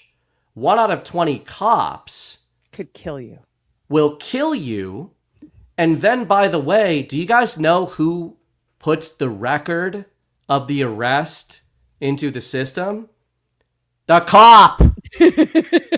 It's so fucking ridiculous. It's so ridiculous. I had to stop watching those channels. We turned our body cams off. Oh yeah, I had to stop watching that shit because like it will enrage you. There's some like big YouTube channels that you're probably familiar with in the legal space that like just show American policing. By the way, these are not like lefties. Most of these channels are like libertarian, like hardcore MAGA people that are that are constitutional lawyers. And they're showing like this shit happens daily in the US where cops just beat the hell out of people. And then they'll show the report. Like one of the lawyers that I used to follow. They resisted. They'll show a report on the right side of the screen, like the police report of what happened. And then they'll show the body cam of what happened. And it'll be like, oh, resisting arrest. And we had to like use this maneuver. Meanwhile, it's like the guy was like, why am I under arrest? And gets like hurled out of his truck and smashed into the pavement, loses all his teeth. And, anyway, I was going to make a point about European police, but that was just to set the table of like, I loathe American policing. I think it's disgusting. I think it's a broken institution, which is to say, all that's to say, I think we're doing a lot better than over there, which brings me back to the point of, what do you do in Ireland or in England when, according to these reports, which we don't have as much of this going on in the US, the police are an instrumental part, it seems, of what is going on? I mean, you've got some of the reports that are saying that they participated. You've got other reports saying they facilitated. And then the most tame reading of it is that they just are blind and deaf to what the community is asking for. They don't give a shit. So over there, you're really in a situation. It's kind of funny that I feel like we're getting to the point where maybe 10 years ago, MAGA coded people, worldwide, I mean, even, were probably more likely to just kind of back up cops and everything. But I think this European situation in particular, this powder keg in the UK, is starting to demonstrate like these people, even if they're your cousins and they're your friends and they're your neighbors and they live down the street from you and they're cops, like they are not your friends. They are wards of the state that are there to leverage violence against you if you disagree with what the state is doing. And I don't see that being resolved peacefully, but I don't know if there was any way that does get resolved peacefully until you have some sort of reset. How are you supposed to have some sort of reset in the UK and elect somebody new without like some sort of situation that kind of puts the government over there and the police in line to those populations? I just don't see how that's going to happen without something kinetic. Yeah, I don't either. I mean, maybe, Keir Starmer was the linchpin. Yeah, he was the one. Yeah, I mean, it's so the one, part or multiple parts that we didn't really talk about is like so you have, it's just, the one bad cop, right? Well, the system protects the bad cop. The internal affairs will, they investigate themselves. Yeah. They investigate themselves. The union right? And the powers and authorities that the unions have. Plus, when you MAGA hates unions unless it's police unions, when right? you get into that level of union, the police union and, the benevolent associations and all that, you're arguably dealing with an organized crime kind of situation, right? And so the power, and it is like a very leftist kind of thing I hate American policing, but the institution, right? It's not the cop, like you're not saying that you hate all cops, right? But the institution that protects people who are supposed to protect and serve, but use that access, the benefits that come with it, use that to go after the people that they're supposed to be protecting and serving, whether or not they're, ideological opponents, or they're just, just an asshole cop, or the cop is a rapist, or whatever the things. All of those stories have happened. Those are things that do occur. And usually what we see when they do occur is that the institution will protect the bad cop. I don't know if I said this when you were on the show, but this was last year. Very small, minor example of this that I experienced in 2025. I had a very annoying fender bender happen where I was on a little side road. You were so mad. I was fucking pissed, but I wasn't just pissed because it was stupid. I was pissed because of a cop. And the local fire department was driving their little ambulance and they hit me. And my son was in the car, which is why I was pissed off, but nothing happened. Like the window didn't shatter, but they scraped all along that side of my car, like cracked the side, didn't shatter the window, but my son was, 9 months old and was in his seat right there. So I was pissed off. The firefighters who were in the ambulance were totally apologetic, like immediately apologized, were asking if we were okay, like helping me try to get my bumper back on my car, all that kind of shit. A cop shows up and doesn't want to talk to me. Goes, talks to the firefighters, like in front of the ambulance. And he's sitting over there, they're standing over there in a little group, 3 firefighters and a cop, for like 5 minutes. Until I walk over, and the cop, as I'm walking over, is like, I don't need to talk to you yet. I was like, I need to fucking talk to you, actually. And that took him aback. So I stood in the circle, and I said, so what are you guys talking about? The accident? Are you talking about the accident? And they're like, well, yeah, obviously. I'm like, the accident on my car. The accident that happened to me. Right there. You're talking about that one, right? You are here. You are here to respond to me, who was hit by these motherfuckers, right? Why are you not talking to me? Oh, it's because you're here to protect the firefighters from legal reprisal for committing a crime against me, who you have sworn an oath to protect. That is what the truth was. Yeah. The only reason I got a good report out of that is because I'm an asshole when I want to be. I'm very intimidating when I want to be too, despite not being a big guy. And the firefighters knew me. I was at a cookout with one of them like a few months before. And I told him, like, let's not make this weird, man. Because I know you and I know everybody you know. I would have fucking burned his life to the ground with that whole thing. But I made that very clear because, like, I was playing nice. But I'm like, listen, I was doing an errand. You fucking hit me. Everyone here knows you did. It's okay. It's not a big deal. Just file a claim, write your fucking report, say sorry, and then let's all move on with our lives. Yeah. But that was the reason I focus on the cop is that is what the firefighters were doing. That is what their natural instinct was. Like, the kid was probably worried he was going to lose his job and I was going to fucking sue him. I totally get that. But I was like, listen, I'm not going to sue you, man. I get it. You made a mistake. It's okay. Nobody's hurt. We live down the street from each other. It's fine.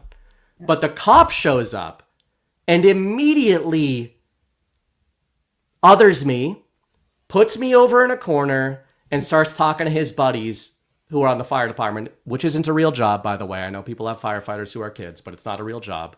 Okay, I just have to say, the cops showed up and othered me is a very leftist thing to say. I'm okay with that. This is why I said I'm a leftist when it comes to cops. I'll acknowledge that completely. But that guy, he said, well, I'm going to write a... I remember I asked him, like, what are you going to do? What are you here for? Well, I'm going to write a report. I said, well, what's going to be in your report? He said, what happened in the accident? I said, what happened in the accident? So he said, well, you and the ambulance hit each other.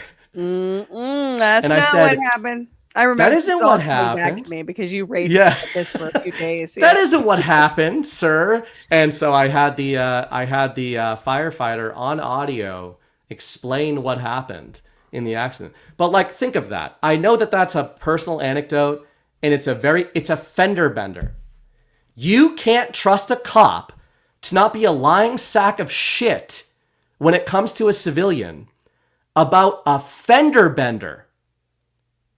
And we like defer to them about the most important things in the world. So it's one of those things that I think this all came out of the European situation, but I really hope that there's this awakening in the West of like, there are too many positions within society that have innate authority over American citizens. That's what I'm talking about when I say when I say cops. I understand. And it's a problem when they like it.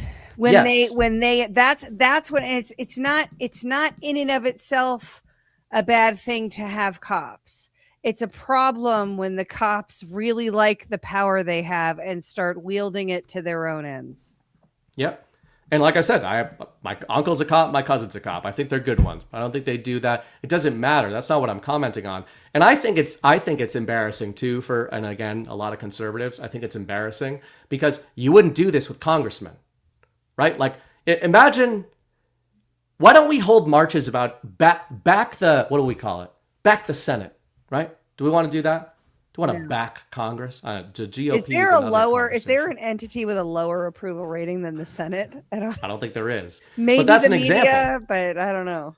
That's an example of like, you can like certain senators and certain congressmen and certain cops, but to back the blue, what the fuck are you talking about? Do you guys know who became cops that you went to high school with? Think about that. Everybody who's watching right now, whose husband is not a cop, because your feelings are very hurt. Whoever's husband is not a cop, think about who in your high school became a cop. Did you like that person? I don't know this. I just blew most of your minds because if you do that guy I knew became a cop test, you don't like them. You don't like that person. And they either became a cop. It was the narc in school. Or they wanted the power, or they didn't want to go to school, or whatever it was. Occasionally, they always wanted to be a cop when they were a little kid, right? Yeah. But there's something to that. Just like, a lot of people that wanted to become congressmen become congressmen. And I don't know if we think that's a great thing. So that wasn't where I thought we were going to go tonight, but that's where I went. So it is what it is. Yeah. Well, that's fun. Hey, did you see this is a total off the topic, but I wrote it down at the beginning of the show because I wanted to ask you. Did you see the OnlyLands intro? I did. What did you think? I saw it before it debuted on OnlyLands. I have an inside track. Yeah, it's good stuff. Yeah. But it showed my true spiritual power as well. Yeah, it did. It showed the animalistic form, so I'll take it. It was shout out to Phil Scarborough, the genius. Jess says, actually, yes, she was the only conservative I know. If you're talking about a cop, Jess, I meant a real police officer, not a woman. Not a woman. So if you can think about, because that's another problem. Like, that's a whole other thing. But, in the Secret Service too. I meant a real police officer. I'm not going to back the blue, but I will back men over. I am not inherently against male cops. I am inherently against female cops. Oh, Yeah, boy. but you better hope your child doesn't grow up to become a cop. He better not, little narc. That is what my youngest always said when he was asked what he wanted to be when he grew up. And Every he single probably time, told on his brothers, didn't he? wanted to be a police officer. Did he tell on his Probably a brothers? little. I mean, he's the youngest, so She had FBI ambitions, just says. Always do. What a great woman. She just power hungry. Speaking of Europe, Trump actually said something that I thought was very interesting. We can have a little talk about this. This week, he was talking about Giorgia Meloni. I don't know if you saw this, Ashe. This was yesterday. Italian Prime Minister Giorgia Meloni asked over and over for a picture with me during the G7 meeting in France. She's doing poorly in Italy with her level of popularity, possibly because she turned down the United States of America, a country that truly loves and protects Italy, when it came to denying Iran from obtaining or developing a nuclear weapon. But so did NATO, for that matter. She wouldn't even let us use Italy's landing strips or runways, a great logistical inconvenience, and this despite the fact that the US contributes hundreds of billions of dollars a year to protect Italy and other so-called, there it is, told you, so-called NATO allies. Now, after the United States defeated Iran militarily, she wants to be friends again in order to get her numbers up. No thanks. And then he followed that up. Sorry, he's just not that into you. Yeah, he followed that up with a post today. After spending trillions of dollars on NATO, Italy and its prime minister wouldn't even think of becoming involved with the Islamic Republic of Iran and their very serious nuclear threat. For decades, we defend them, but when tested, they are not there to defend us and the rest of the world. Not good. The reason I think this is interesting is I want to go back. I want to present a counter to one of the templates I talk about a lot, Chris talks about a lot, and Ghost talks about a lot, which is the Our Boy template, right? Our Boy Blue, Our Boy Or Z, our girl. or Our Girls. I know, you can choke it out. It's hard for Our you. Girl Darcy. Delcy, not Darcy. Delcy. Our Girl Delcy. There's a few of them. You said, wasn't Georgia our girl? I know, in fact. And she's definitely I, Ghost of Base Patrick Henry's our girl. Maybe. Ghosts, he gets anybody who talks about the Jews in a certain way, he he takes the cheese on. I don't know what her true loyalties are, right? None of us do. None of us know with any of these people. But you guys are broadly familiar with the Our Boy, Our Girl concept, which is a foreign leader who appears to be aligned with the globalists, but who some of us believe are not aligned with the globalists. They're basically Manchurian candidates for us. They are saboteurs. I think the same thing is going on in reverse. So I haven't really used this on shows really, but these posts from Trump made me think of their boys and their girls. What would the difference be? So when I think their boy and their girl, I'm not saying Keir Starmer, Emmanuel Macron, Mark Carney, like those are avowed globalists, those people, right? A their girl, a their boy is pretending to be a nationalist and a populist, but is not a nationalist and a populist.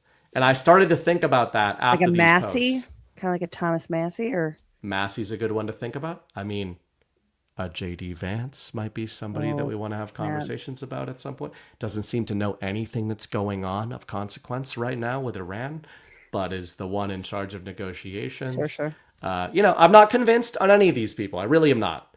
But with Giorgia Meloni, it really made me think that, because his post tonight made me think that, because I'm going, she said all the right things. I was backing her. Like I was saying 2 years ago, I'm like, here we go. Populist nationalist uprising worldwide. But if you think of it from the perspective of the globalists, despite what the Q drop said, these people actually aren't stupid, guys, because you don't get a worldwide criminal cabal that controls all world governments by being stupid. You actually kind of know what's going on. So if they had realized that populism is on the rise, then what do? You create populists. And Giorgia Meloni is an Italian populist. Boris Johnson was a British populist. How are things going in England? They going Rape well? gangs. Yeah, how's Nigel Farage doing over there? Has he saved the world yet? He says a lot of cute things in Parliament. So I'm not saying none of these people are good, and then got rape gangs. Yeah. So anyway, it just made me think of that. I wonder what you think of it, because it's interesting that Trump is pointing it out right now, of saying like, hey, MAGA, look at Giorgia Meloni, because I bet before those posts by him, 90% of MAGA that even knew who she was probably had a good opinion of her and thinking, hey, she espouses nationalist rhetoric. She sounds like an Italian Trump. So I think it's interesting that he's starting to, direct his ire beyond just obvious globalist kind of leaders. Yeah, so I have some anecdotal evidence about this. 2 years ago, I was in Italy. I spent a month there and went all over the country. It is considered impolite and improper to talk politics in public and whatnot. So that was a struggle. But the people that were into it were the communists, and there's still, a pretty solid contingent of communists in Italy, and they don't like her. So, they were ready to go all French when her name came up. Now, I will say, under her leadership, the country was great. There seemed to be a baby boom. We were talking about the baby boom earlier, and I don't mean a migrant one. I was expecting to see migrant overrun there, like kind of what we're hearing about England and whatnot. Now, we didn't see any of that. There were certainly foreigners, but everybody there is, shades of brown in one way or the other. But baby boom Italians happening. Are very confused people in my experience. Businesses were booming. Tourism was booming. The country was relatively largely clean, maybe not in Napoli, but elsewhere. And then there's they have a relatively subsidized life. They said they made socialism look decent, but I think that's also like a populism in America has a different backstory and different drivers than a populist uprising in Italy would have. I think a populist uprising in Italy, I would think, would be violent, and I think the communists would probably win. Yeah. Interesting. Yeah. So that's like just the calculus of it, right? In your template of our boys and their boys and our girls and their girls, the calculus and all the circumstances and conditions that come together in that nation are different than the ones that come together in ours, because we are different, and different histories, different motivators, different identity. What is it? Is identifying as Italian the same nationalist identity as identifying as American? I'm not saying Italians aren't proud. Certainly they are, right? And love their country, but there's something, it's different, right? Under each of those banners, an uprising would look different. Yeah, and that's why, again, like, I'm not even being tongue-in-cheek. I wouldn't firmly put her into a camp right now. It just, for the first time, I started thinking of that template, that specific template. I've certainly thought about this in the past with Boris Johnson, who I mentioned, of being like almost a caricature of Donald Trump is how I always looked at Boris Johnson, where it's like goofy, he had messy hair, he kind of came onto the scene like 2 years after Trump, and, led the whole Brexit thing and everything. And then it's just like, where'd that get you? Like if you were the European Union, that, the heart of the globalist empire, now that they don't have control of the US, and you were losing your grip on the narrative, and there's this populist uprising going on in the West that includes Europe, especially England, there's definitely a populist uprising in England. What would you do? Would you clamp down on them? Or would you try to give them something? And then if you give them something, this is how the Hegelian dialectic works. You give them their Brexit, and then you make it terrible for them, right? Like rape gangs. that's kind of how I think it's been a big humiliation ritual that Boris Johnson was a part of. Now, I don't necessarily, this isn't to doom out, because I don't necessarily think it's working, because I think the point of the globalist humiliation ritual would be to say, look at what happened when you left us, come home to your families, come home to globalism. I don't think that's how the English feel right now. I don't think they want to cozy up to globalism more, but they certainly have just paraded an endless array of globalists in front of them masquerading as populists. Yes. And, like as one example, I don't follow this stuff closely in the UK, but because of the rape gang report and everything, it's been interesting. I've been keying in on some sort of alt media guys in England that I used to follow a long time ago. Carl Benjamin is a guy I used to follow quite a long time ago. Checked in on him and sort of his outfit. What was the name of his thing? Sargon of Akkad, he used to be known as. Not saying I agree with him on everything, but he's still operating over there. And I was curious where they were at. And it shocked me to see that they hate Nigel Farage. And 5 years ago, he was their guy. It was like Nigel. He's like the Trump of the UK. And I don't know what the guy's name is right now in, I think they call it Reform. Again, I'm pretty new to this rabbit hole. But I did think it was interesting and maybe encouraging that what Sargon and his boys were talking about is Nigel Farage has been talking about solving these problems for 10 years and nothing meaningful has occurred. Meanwhile, the new Reform movement in England, the leader of that party and the leaders within it are talking about remigration and like major changes.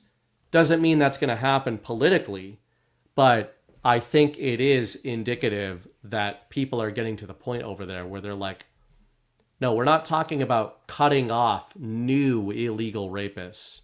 We're saying they're leaving. Yeah. Like they have to leave. And Nigel Farage apparently will not commit to that, which means he's a cuck bitch.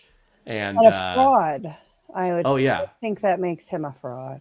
Yep. And it makes one wonder about this their boys and their girls template. Yeah. If you've got a Nigel Farage in England that's like the Trump of England, and you can always kind of break glass in case of emergency, like maybe we'll give him a run. Yeah. And we won't do too much. We'll let him get away with a little bit, but we won't do too much. But now even populists in England are kind of backing away from Farage and saying like, no, I think we just want like the nuclear option, whatever that is. Yeah, and that's so you had mentioned in the before we went live that kind of talking about what was going on in the GOP. That kind of is a good segue, I think, from the nuclear option being declared by the people in England. That's kind of what I think the American people feel that way about politics, like in the political route. We want change. We want change. We don't want to switch from uniparty left to uniparty right and still let all of the institutions keep their power and decision rights and keep expanding globalism and we want change. We want something to change. And I personally think that the American people are there. And I think that the GOP, on the ground GOP, is missing it. I think that they're underestimating the middle and how the kind of populists, and it's within both parties, are just done.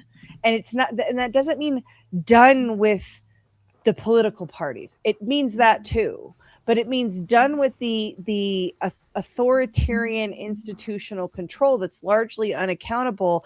And that's where our decision rights are sitting. But we go through this religious ritual of elections where we're, okay, well, I guess I consent to whatever you guys are going to do now. And no, I won't ask to check. And it's totally fine. I think the people are done with that. And I was listening to the radio. It was last Wednesday, I think. And this guy, I think his name is David first name, but his last name is Flaherty, and he's the CEO of Magellan Strategies, who does all the polling, Magellan polling. And here they've decided they're not doing it. They're not going to poll this year in this midterm year. Now that's pretty interesting because it's the governor, the secretary of state, the attorney general's races, and those only come around every 4 years. And you would think that would be, a big area where they would, that's kind of like a World Cup, right? Like it comes around and from an in-state polling entity, it comes around. What that's weird, isn't it? Isn't it weird that they're not doing polling on this? And so this head of the pollster, he goes on the radio and he starts off slow talking, and this is going to be on the next Why We Vote that we do. We're not doing one this week, but the following, it'll be the 30th. Brian and I are going to break down this audio because my freaking mind was blown as I was listening to this guy describe how and why they're not polling, and the reason, like the how of that is that it would appear. So there's one of two things going on, Bernie Bright. One, he's telling the truth, and it really is very difficult to figure out how to poll the right now. Now, I think there's probably some truth to that because it's many factions. There's an identity crisis. There is on the right, which is good. There is a bit of but the framing in the media has been this Civil War thing, right? There's a MAGA Civil War thing going on between kind of Trumpism and normal Republicanism. I don't think that's what's going on at all. I think that the real battle that we're seeing is on the left and the right, and it is populism versus the institutional establishment. And I think that populism and the direction that it's going takes many different flavors, but the core of being done with the institutional establishment and being willing to pursue something different, that is across the board. So one, he's telling the truth, and it's just so hard. And, candidates aren't paying for it because they don't think it's important. And so we're just going to abandon polling, we're a polling company.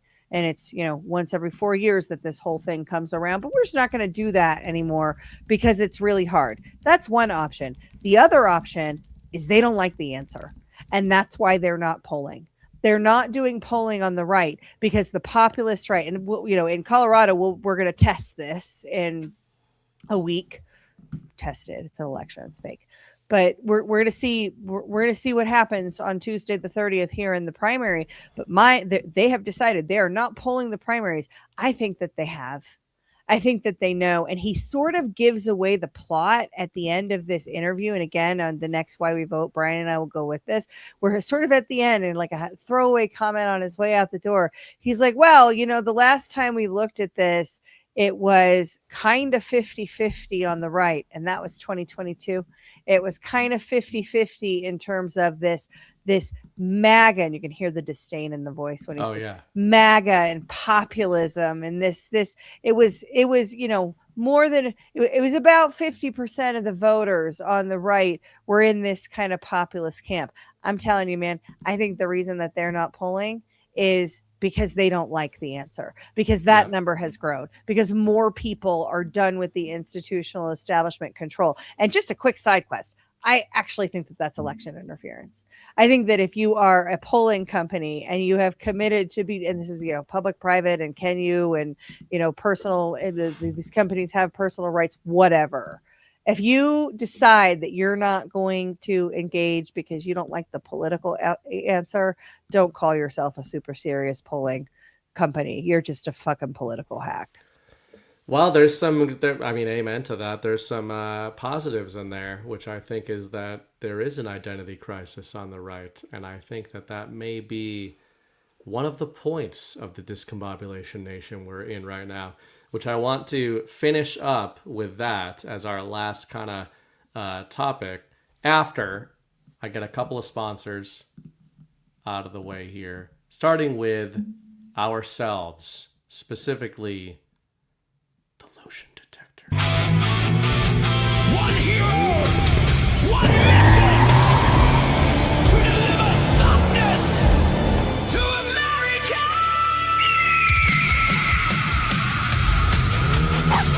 No, Gigi, we can't stop your snacks, dude. We have to deliver all of these soft disclosure gift cards. He goes by Zach Payne. The motion detector.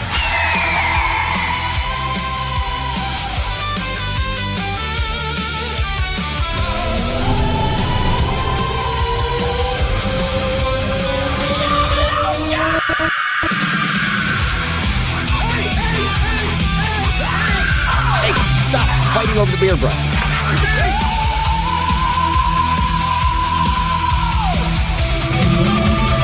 Life finds a way. Hydrate your elbows.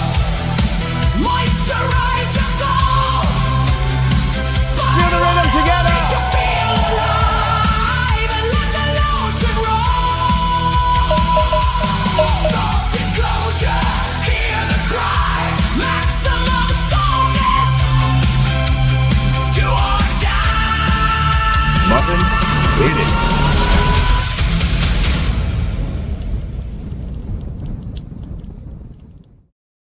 Man, Zach has the best character in the Lotion universe. It's Wow. difficult to top that.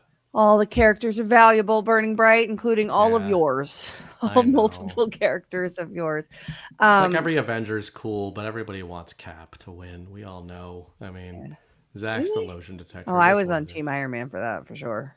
What? Hell yeah. The statist? Well, Iron Man's the state. fact. We're rewatching Civil War. Okay, how dare you? In Deadwood, we are rewatching Marvel's Civil War. Cap was by far in the right there. Iron Man wanted to register the Avengers. I want just vigilante chaos. Yeah. That's what Cap wants. And then we are also brought to you by ourselves. We are going to be in just a few days, Deadwood, South Dakota, for the third time in 3 years. Don't know if we'll be there next year, but we will be there this year. And looking forward to seeing you guys. There are still tickets available. Badlandsmedia.tv/events. Virtual tickets are available. The Telegram group is already bumping. There's like 200 people in there already. So grab your ticket, grab your virtual or your in-person. We should be releasing what all the panels and times and everything are going to be within the next few days here. But really looking forward to seeing you guys. These are exhausting weeks, but they are also very, I don't know, recentering weeks. Getting back in the weeds with you guys in person. Looking forward to it. So, yeah, badlandsmedia.tv/events. Another GART. Donald Trump is going to be very close. I believe he's going to be there, right? basically for this? opening for him, I feel like, in the region. He's going to We're be gonna- there, right? At that Teddy Roosevelt thing? Trump is gonna be That at is in North Dakota, and he will Same be thing. there on the 1st. So day Okay. and a half after we're out of there. Donnie, listen, you don't have to say anything, okay? Pop in. But if you want to pop by, We'd love we to have have high you. security, meaning nobody knows this is happening, so there will be no problem, and you'll be totally fine. Running it now, it's probably not a good idea. But yeah, I think Donnie should stop by. He probably will. I mean, I'm not going to say he will for tickets purposes and fraud purposes. I would never tell you guys that somebody really important is coming to an event and to buy tickets for that event, and then for that. But we're not person going to tell you to he's go to- not doing that either. Yes, it's anything is possible. Anything So, is you possible. know. Like GART, that's true. Yes. That's a true statement about GART. And Maybe Ashe will get arrested again by police I was for almost cracking a arrested. lip. Maybe we'll get arrested actually this time.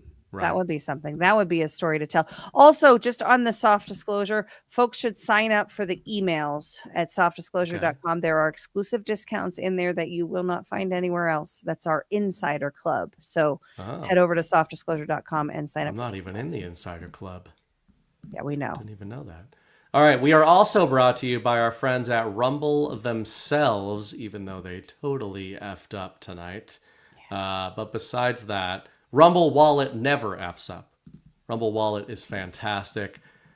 We hear a lot about crypto, but here's the part most people miss. Crypto was created so you could actually own and control your money. After the 2008 financial crisis, Bitcoin was designed as an alternative to banks. So instead of a bank holding your money, delaying transfers, or limiting access, you're in control. And if you've ever had to wait for a transfer to clear, you've felt that problem. Now, fast forward to today, everyone's heard of crypto, but getting started feels complicated. That's exactly why we use Rumble Wallet Takes all the complexity and makes it simple. Choose what you want: Bitcoin, dollar-backed stablecoins, or even digital gold backed by real gold. No complicated setup. Connects with MoonPay so you can use your credit card, debit card, or bank and be up and running in minutes. And once you're set up, you can even support your favorite Rumble creators like us directly. Do this now. Scan the QR code or click the link in the description to download the Rumble wallet. From there, you can set up your wallet, tap buy, and you're in the game. In just a few minutes, you can go from hearing about crypto to actually owning some. So thank you to Rumble. Thank you to Rumble Wallet for helping us out. And also, okay, so the last thing I kind of wanted to hit, you just set us up for perfectly. But speaking of the GOP and the discombobulation, I will present just a couple of headlines. We won't actually go through the articles here because they don't matter. But the headlines, these were on back-to-back days. I believe they were the 18th and the 19th this week. So both from the same outlet for continuity. First headline: Trump escalates his war on Senate Republicans and senators are striking back. This was about the Pulte thing. Oh, yeah. Follow-up: No, Republicans fear Trump is hurting their chances. He can't understand why. Trump's ends justify the means approach is colliding with the protect the norms posture of Republicans on the Hill. So I bring those two headlines up to say that some on the internets have been suggesting that it's at least possible that the awakening, the plan to save the world, Donald Trump's golden age, was not actually about the GOP. Now, I know that's insane to consider. That's crazy. Yeah, I know. I mean, I know that the GOP was on the Taking cusp. this thing a bit too far. They were on the cusp of delivering us to the golden age, in 1960s, 70s, 80s, 90s, No. 2000s, No, they never were. 2020s. But now, though, I'll give you the it 1860s. Okay. Maybe. I don't know.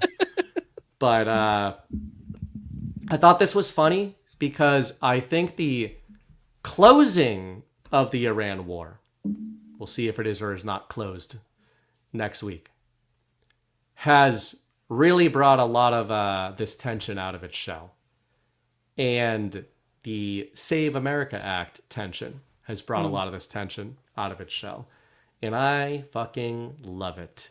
Because what I am seeing right now is the media industrial complex essentially acknowledging what most in MAGA would not acknowledge outside of basically this audience, of saying, I think the Republicans are the problem. Yeah. And now we've got them saying, I think Donald Trump is the problem. So I wonder what you think of, this isn't new to you, but it is new that it's being reported like this. And I wonder what you think, first of all, about the reporting. Why is the media reporting this way? Why do you think the GOP is posturing the way they are with Trump in the narrative? And third,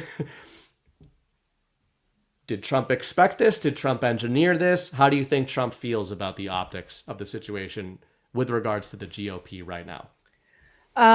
So to the first question and the media reporting of it, we're talking about Politico, both stories from Politico. And this is something that we see Politico do as part of their editorial approach, is that they have some sort of deployment that they want to make. So multiple stories and multiple authors are telling the same story, essentially with a little bit of a different framing.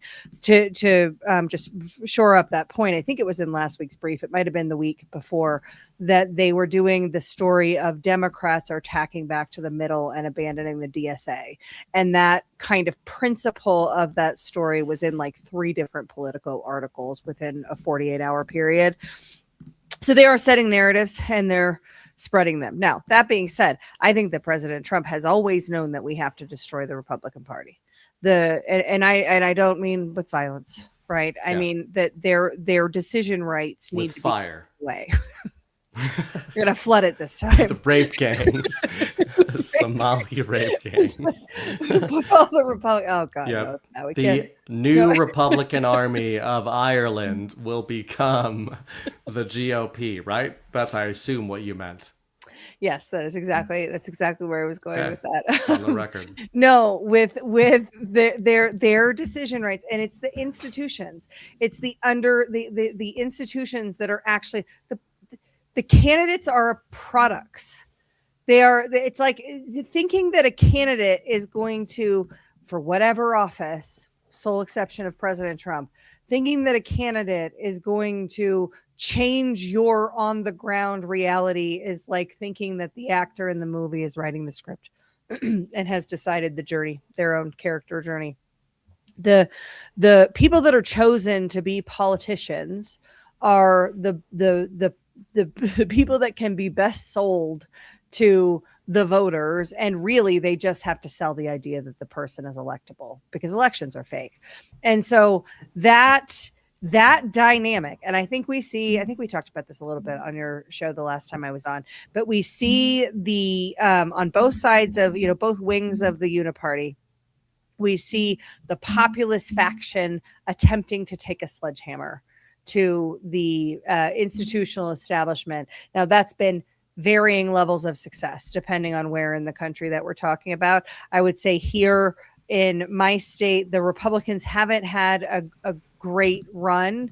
They had in 2022, 2023, they had more power than they've had. They actually had been fighting for a couple of years, obtained that power, then shit the bed. But in the Democrat side of things, the populist wing has actually enjoyed a lot of success. The DSA ideas, the spread of Marxism, the spread of gender ideology, all of the sustainable development goals coming to life in the streets of Colorado. And so both of those things are attacks on the institutional establishment. I don't think that that's necessarily an attack on our way of life, on our republic. I think that it's this messy battlefield of ideas. And I've said this a bunch of times and I stand by it.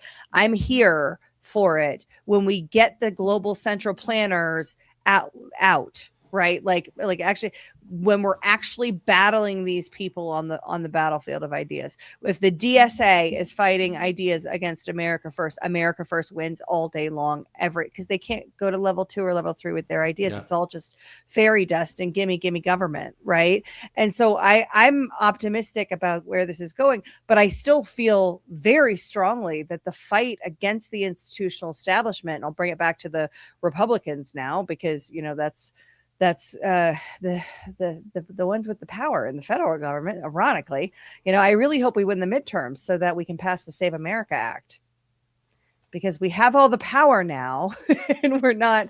Oh, right. Isn't that, people keep forgetting about that little part of it. And again, when I say, I do want to break kayfabe and say that I understand that sometimes when I say things like this, and when some of us on Badlands say, nobody understands this, it's like the royal you, the royal we.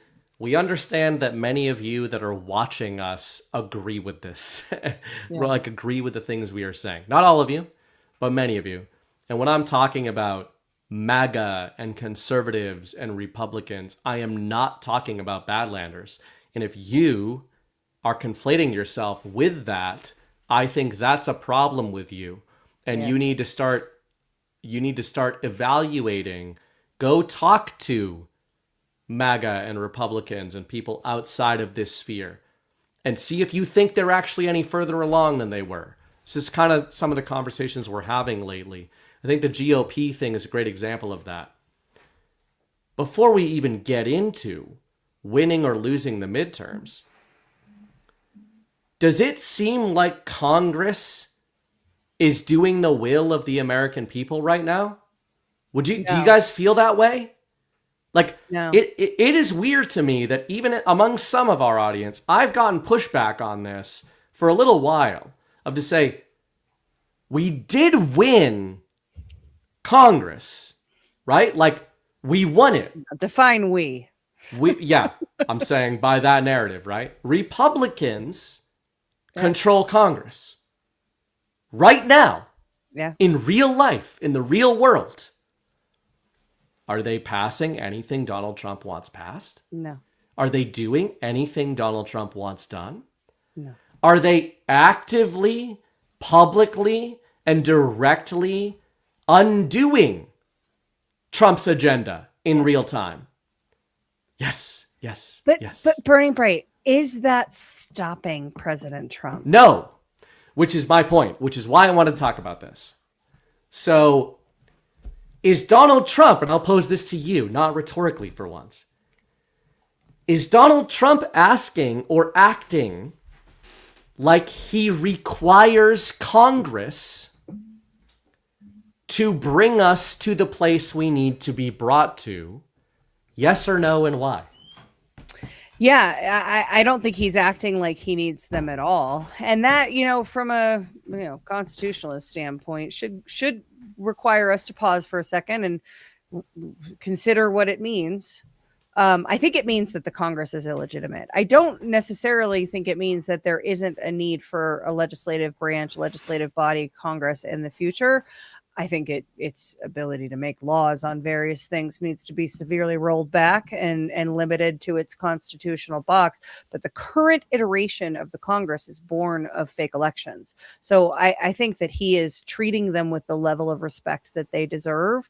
And it doesn't appear that their ineptitude, their obstruction, their inability to get this kind of paralysis that they seem to be in, which is self-imposed, right? I mean, they make their own rules. So like it's self-imposed, the gridlock and what they have. I think that he's showing us that they are in fact illegitimate. I certainly view them as illegitimate. I think elections are fake. And so I think that all people claiming that they obtained power and decision rights over our lives through the process of fake elections are illegitimate.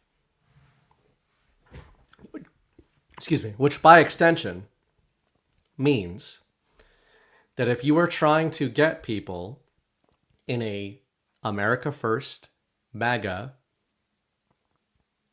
truth community environment to drop everything and talk about the midterms, forget vote in the midterms, but just talk about the midterms, and that all of our talking points should be about the midterms, I think you have fallen into the op right there. Yep. I don't want to talk about the midterms other than the fact that I think the midterms is a psyop. Yeah. And that's exactly to your point. Donald Trump is behaving as if Congress is completely illegitimate. And not just that. I would go one step further.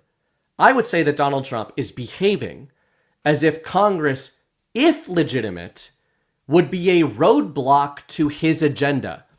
What does that tell you about the GOP and what they want the future to be?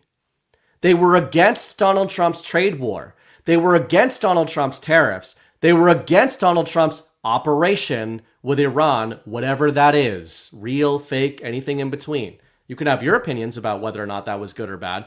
They certainly are not in favor of that. They're against Donald Trump's emerging posture on Israel that Ghost called 3 years in advance. They're against Donald Trump's converging relationship with Russia and China that I called 5 years ago. They are against everything that Donald Trump wants to do. And besides us saying this, one of the things I've been pointing out recently, another little, I think, pattern to recognize when it's happening.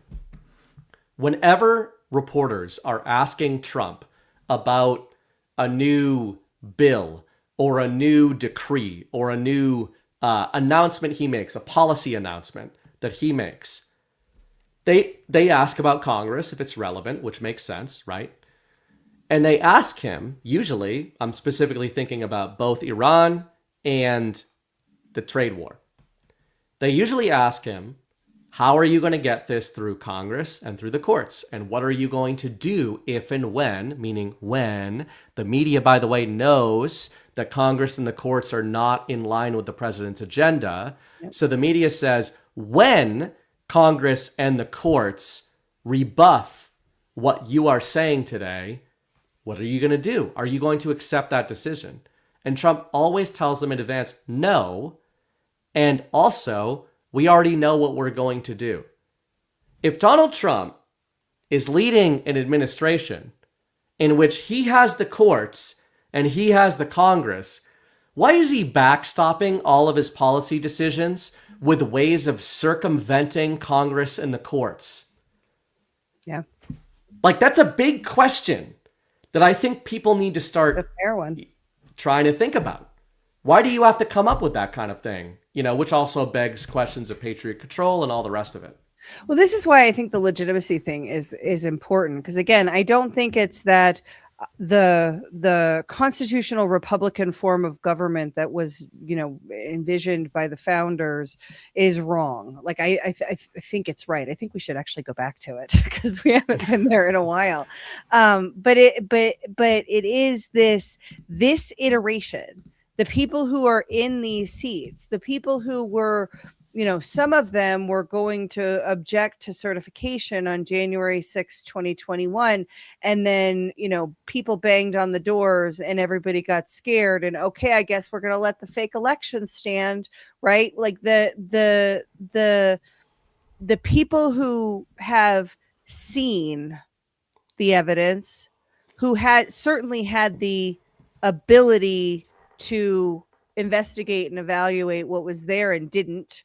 And these elections are, you know, it's one ballot for whether we're talking about the president or a ballot measure or a dog walker.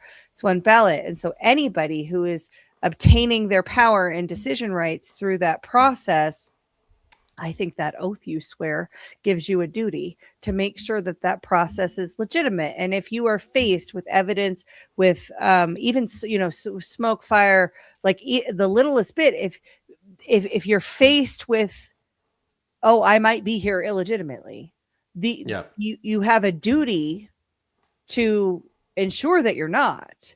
And they all have collectively decided that they're just fine with, you know, the way that things went. And we don't really need to look at, why won't you guys let this go? Why won't you guys let this go? Because that's where our consent comes from. Our consent comes through that process. And if you're stealing it, then you are not representing us, you are usurpers. And President Trump seems to be flirting with that. He seems to be kind of shining a light on it and then kind of toying with it, like a cat plays with a mouse before it kills it. He sees, now again, that doesn't mean that the form of government is wrong, that the institution itself, I could make the argument, but I'm not saying in this sentence that the institution itself shouldn't exist. Certainly the Senate should go back to the way it was. We should repeal the 17th Amendment. But the problem is no women, right? That's the 19th one. But I've said it before. I can get on board with that as long as it means you guys get nothing from me. And no I have no relationship with Besson. No, I like him too. Yeah, he's the best gay we've got. He is great. He made me reevaluate my stance on the gays. If only we could procreate gays, I'd say him.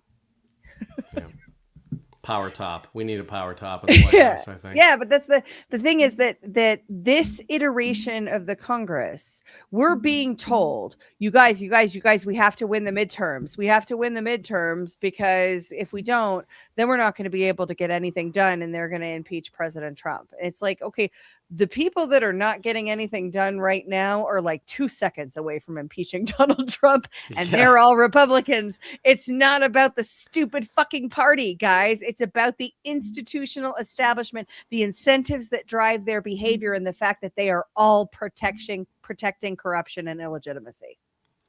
Ashe, this is going to be the most annoying year, but the best year for Badlands. I'm starting to believe that, because nobody is ever going to be able to say that we were fans of the GOP or of Congress. And there's a lot of people that are counting on that to give us some I told you so's about how the plan was to save the GOP. And I think Trump, to your point, is giving us some hints that that's not really the way things are going to play out.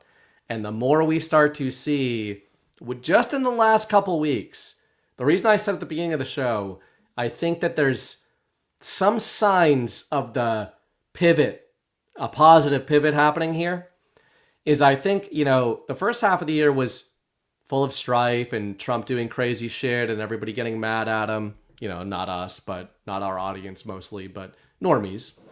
Sure. But I think Congress the GOP rather, kind of stayed in their hovels for the first half of the year. And I think they're coming out of their hovels. They're coming out of their holes. They're coming out of their caves. Yeah. Because they sense weakness in Donald Trump. And as many who follow the Q drops or Sun Tzu are aware, appear weak when you are strong. I think Trump has drawn them out. Trump doesn't need to draw out the media. He doesn't need to draw out the left. He doesn't need to draw out the Democrats. And he doesn't need to draw out the globalists. They've been out. They've been out for 10 years. We know who all of them are. Yeah. He needs to draw out the people that some within MAGA, many within MAGA, would gladly hand the country over onto a silver platter as soon as he steps off of that stage. Yeah. He needs to draw them out. That's the invisible enemy. The invisible enemy, as crazy as this sounds, is not the enemy you see. It's the enemy you don't see. Get out of here. Yep, it's the enemy that pretends to be you. And I just think that that's going to age well. I think that not trusting the GOP, current GOP, the current, to your point, the current people in Congress is the way to go. And I am really interested to see how the people on Badlands and beyond that have been staking their claim to backing the GOP at the midterms as the thing the awakening has been leading up to, rebrand that and re-decode that as it becomes increasingly apparent that that is not just not the mission, but it may be diametrically opposed to what the mission actually is. Yeah, I'm really looking forward to the election year being over because it is getting harder and harder. Yeah, It's really hard. And it's like every other year. And then there's local ones too. And because I cover elections, you have to kind of pay attention a little. But I am looking forward to this season passing because it's exhausting. I considered burning bright voting Democrat in the primary. Oh no, you're gonna get canceled. Yeah, no, I've been pretty open about this. It's because Jenna Griswold is on the ballot, and I'm like, well, she just has a shitty name. Fake, but it would be cathartic to vote against her or maybe vote for her because I think she'd be easy to beat for whoever the opponent would be because everybody hates her, like literally all the leftists too. Somehow she's probably going to win the primary, but she has no coalition and everybody thinks she's corrupt. She's probably corrupt, but she's not the mastermind, right? She's a puppet. She's a product. She's an actress product that was brought in to be Secretary of State and then to be governor. Oh wait, we can't do that. Okay, we're gonna make her AG. Oh wait, she's never actually been in a fucking courtroom. What are we gonna do? I don't know. Just keep telling everybody that she's AG material. That's what's happening. But the reason, honestly, the reason that I was considering voting Democrat is because I've never done it before. And in the primary, I've never voted. So I'm an unaffiliated voter in Colorado. So I get two ballots. I get the Democrat one. I get the Republican one. I get to pick, but I can't mix and match races, right? I can either vote in the Democrat primary. There's separate elections. So I can either vote. I thought you meant like white and black. I was like, what? Speaking my language. Anyway. They do make good fighters though. When you mix the races, they're faster. Yeah. So literally, I was thinking about voting in the Democrat primary because I have never done it before. And I'm not sure that it's going to be a thing all that much more. And it's like, well, do it. Maybe I could do it once. Now I have decided that I'm going to vote in the Republican primary. It's like experimenting in college. You got to vote Democrat at least once.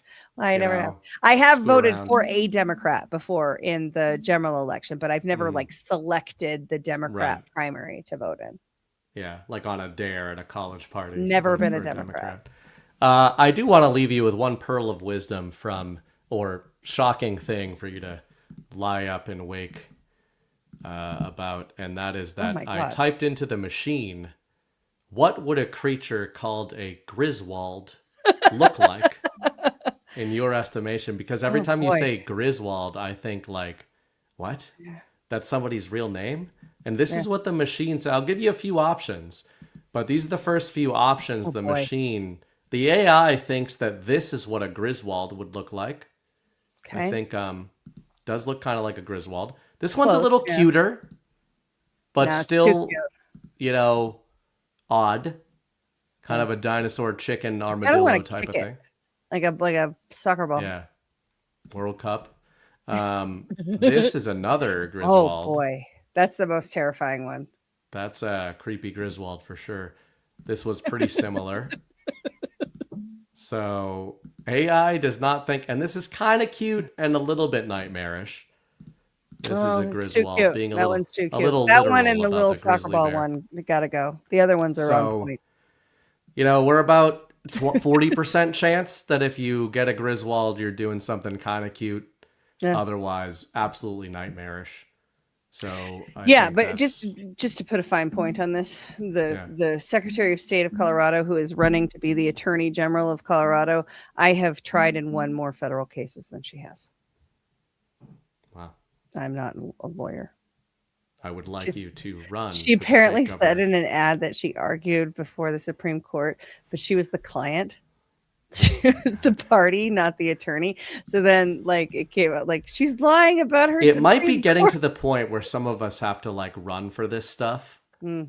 and just make a mockery of what is a mockery.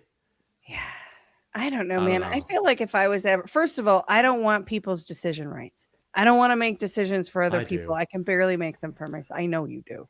I don't want that. But I'd love to if be a I tyrant. were, if I could, and I could probably be convinced that it's Yeah. a duty. You know, we need you. It's a duty. You need to do it. I will not do it as long as elections are fake, and we can't have real elections until we're honest about how fake they are. So it's still a ways Yeah. off for me.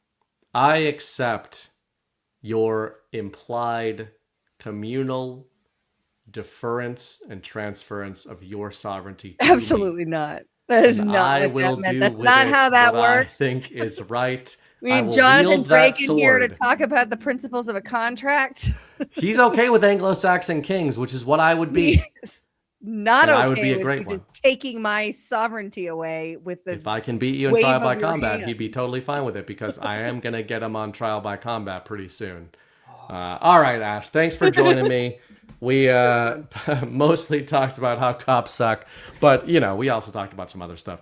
And I hope you guys Hashtag enjoyed. not all cops. Man, should I do another segment on Justin Gaethje? I was going to. Well, you have to do rants too, but I'm going to bounce. I 'cause do. got stuff to do. Yeah, Ash got stuff to do. If you guys want to hang Tomorrow, out for a bit, we can hang Can out. I pitch? My, Yeah, yeah. Can I take a moment? I Of, mean, I of- guess. Well, since you have personal transferred privilege. your authority unto me, I now Never give happened. you permission to do this only by my decree. So tomorrow, directly after the Daily Herald, we will have the Battle of the Sexes. It's the Y Chrome's Alphas Make Sandwich crossover event where we ask trivia questions that Brian and Christy come up with together. Brian cheats, and the women will probably lose, but it's not because we're lesser than. It's because Brian cheats. Tomorrow, Every time night- I almost like Brian. Yeah, every time I'm like almost, I'm like, you know, he's not that bad. He pulls some shenanigans. And this past week, like, to get me to defend John Harold is not a common thing. I cannot talk about fucking gas prices anymore, you guys. Like, I mean, John's got him. He And does. the more Yeah. he struggles, the more the trap just closes in around him. And that's tough for me to say. I do deeply appreciate the pettiness and stubbornness of the Badlands community. I get it, but Yes, it's like, dude, striving you for a gotta- more perfect union. Tomorrow night, I have Matt Eric coming on Culture of Change. We're going to be talking about esoteric Nazism and his new film Black Sun Rising. I watched it twice. It's very good. As in, Everybody we should are check it out. moving toward esoteric Nazism? Isn't that we are living in the midst of it? I think is how That's what I we would represent? characterize it. Are you pro or against? I'm very much against. Oh, okay. Yeah, me too. Totally. Just making sure. I'm just making sure you knew. I'll have to have Black, Ghost on to talk about the finer points of esoteric Nazism. Black Sun Rising is the film you put on Matt's Substack. Yeah. Matt Arrett, I think it's mattarrett.substack.com. Is that right? Who But knows? She's Canadian. tune in tomorrow night because it's going to be a really good discussion. And we are, hang on a second, let me find, I just want to make sure I say it right. If you're an esoteric Nazi, it's not the same as being a full Nazi. Okay, everybody? It's much more creative. Matt Arrett's Insights is the name of the Substack, but he's got the link to the film. And it's kind of he tackles the current very surface level rewrite of the story of Nazis, and that Hitler was actually a Christian, and kind of some of the rewrites that are happening. It won't probably be a surprise, most of it, to our audience, but it is a great film. He has such a nice, calm, soothing voice, even with the Canadian in there. That's why you can't totally trust him. Yeah. But, it's okay. He's an esoteric Nazi. That and the He's fact that a he regular can't Nazi. come and go from our country without an interrogation is also part of it. If you fully trust the plan, there's something suspect about that. Yeah. If you do not, then, it might actually be a good indicator on his part. All right, Ash, tomorrow thanks for at joining. 2 p.m. Eastern and 9 p.m. Eastern, I'll be back. And thank you so much. I'll see you guys later. Resident esoteric Nazi, in her own words. Ash for fuck's sake. herself. All right, I'll see you later. All right, thanks to Ash for joining me. Hope you guys enjoyed that. I'll go through your rant. Should I? It's up to you guys. It's already almost 3 hours. Rumble just made me so mad, even though I love them with all their bullshit tonight. Do you guys want me to go on an MMA rant or no? Tell me in the chat. Because there won't be a narrative next Sunday. I shouldn't. It's not going to be a rant. It's more going to be, we're coming off a week of the UFC where I kind of got you guys in. And I could actually make a little segment relevant to MMA. And I think it'll make sense. But it's only if you guys want to. All right, I got like 3-4 people's permissions in the chat. Did you guys enjoy the fights last week? Did some of you? Tell me in the chat. I do read the chat. I'm retarded. I see pretty much everything that is said in the chat. I know that most people watching are not in the chat, but I do see almost every comment while I am talking and listening to other people. So it's a very big problem of mine, but I do. Okay, people want me to talk about this. So I want the excuse to talk about fights. Yeah, a lot of people enjoyed the fights last week. And, I was trying to not be as analytical and nerdy about fights last weekend. I was trying to just hang out. John Drake joined me. G-Money joined me. Ghost joined us later on. Nice little group. But then the chat kept saying, like, hey, tell us about the fights. Get into it. And we did. And I hope you guys understand. Or a lot of people were saying, I didn't nail every prediction in terms of exactly who is going to win or lose, but I will say I nailed the complexion of the fights pretty damn well. And I know people were enjoying that. So we had a great upset in the main event last week, and I'm going to show a Justin Gaethje clip as part of this segment.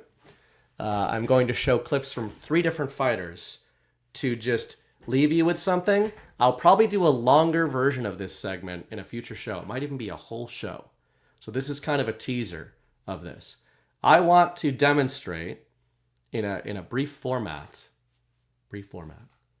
how fighting is such a first principles framework that you can apply many of the concepts from fighting to 5th generation warfare. And this is all backstopped on a very old, at this point, 4.5 years ago, I wrote this as part of the Master series on Donald Trump's mastery of 5th generation warfare. The Master Part 3, Counter-Strike. This was all about the idea that Donald Trump calls himself a counter-striker. And I was a counter-striker when I was a fighter. So I was explaining to people in that article in 2022 what counter striking is actually all about, and the idea that counter striking is not a defensive fighting style. It is an offensive fighting style. But a lot of people do not know that. And I would say that the counter-striking fighting style also translates into a cognitive fighting style, which is what I think Donald Trump is doing right now. And I want you guys to take this into Deadwood and to take this into the week break from the narrative and to come back afterwards. But I'm going to show a couple of clips from some famous fighters explaining some of what they do in combat and relating that to Donald Trump. So the first fighter up, he looks a little silly these days with his haircut, but he is the GOAT in my opinion. Unfortunately, in my opinion, the GOAT is not American. The GOAT is a French-Canadian by the name of Georges St-Pierre. He is the greatest of all time. I've spoken to him on 2 occasions, which were 2 of the great pleasures and honors of my life. Great guy, 2-division champion in the UFC, defeated every man he ever faced, was not undefeated. He lost 2 fights, but he avenged both of those losses. This is him in retirement explaining a concept called overloading. System overloading, you might call it. There's a few different words for it. Neural overloading, neural fatigue. I'll let him explain, and then I'll kind of think about Donald Trump as you're watching this fighter explain. Like flinching.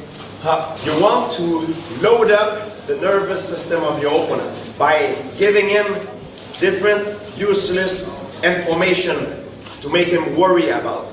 So I'm taking that big, so he's reacting and flinching of all the stuff I'm giving it to him. In reality, maybe I want to relax, I don't want to attack him, but I'm looking up, like flinching. That's what I'm doing now, is I'm loading up his nervous system, make him react. And by doing so, his reaction time will diminish. Because it's like a muscle. The more rep you do, the more the muscle will get tired. At one point, you're like, Okay, so let's see that again. Think about, you just saw George physically talking about this. I know he talks funny. Let's get over it, class. Think about Donald Trump and his narrative deployments. Think about the GOP. Think about the mainstream media. Think about Israel. Think about NATO. Now think of what George is talking about, of what he used to do in fights. Like flinching. You want to load up the nervous system of your opponent by giving him different useless information to make him worry about. So I'm taking that big, so he's reacting and flinching of all the stuff I'm giving it to him. In reality, maybe I want to relax, I don't want to attack him, but I'm looking up, like flinching. That's what I'm doing now, is I'm loading up his nervous system, make him react. And by doing so, his reaction time will diminish. Because it's like a muscle. The more rep you do, the more the muscle will get tired. At one point, you're like, you can't lift as much weight. Same thing, the nervous system. The more I make you react, the more tired you become for your nervous system. Not physically, but it's a nervous system. The less performant you will become. Now, that sounds obvious, but that is a physical phenomenon that George is describing. It's called neural fatigue. We think of fatigue, you go to the gym, you get tired, you're going on a long walk, you're doing hill sprints, you're in a cage fight, whatever it is. We all have different experiences there. But you've been really tired before physically, right? You have fatigue. You really want to pick something up, but you can't. You're tired. Your muscles are fatigued. Your brain operates the same way.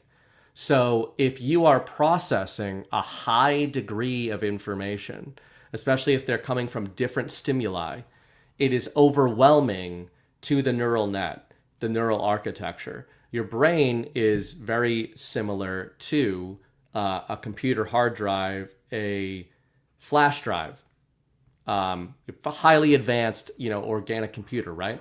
There's a certain amount of RAM, random access memory, that you are processing on a regular basis. These aren't deep-coded memories. These are present information that you can hold in your mind. This is the kind of information that you're deploying in a conversation, when you're driving, when you're doing physical exercise, if you're defending yourself, if you're making a quick decision. Whatever that is, you're accessing random access memory. In a cage fight, that is dialed up to the max, right? You are accessing random access memory. I need to make decisions. I need to make them quickly and efficiently. The more chains in the decision that you have to make, the more chains in the decision tree that you have to consider, the slower your reaction time will be, right? So think of chains as if-then propositions. If this happens, then I will do this. If B happens, so if A happens, I will do this. If B happens, I will do this. If C happens, I will do this. Makes total sense, right, guys? If A happens, B happens, if C happens. Doesn't sound too complicated. Doesn't sound like it'll take that much time to figure out what I want to do. What if you have to analyze those chains down to F? If A happens, if B happens, if C happens, if D happens, if E happens, if F happens. You are many chains down now. And you have to hold all those chains, those pairings in your head simultaneously. If George jabs me, I hit him with a right cross. If he fakes a jab, I fake a right cross. If he fakes a jab and then hits me with a cross, I duck into a double leg. If he fakes a jab cross and steps forward, I duck for a takedown. If he fakes a jab cross and steps back, I back up too. You see how it goes? See how many chains and chains within chains and chains within chains within chains you create there?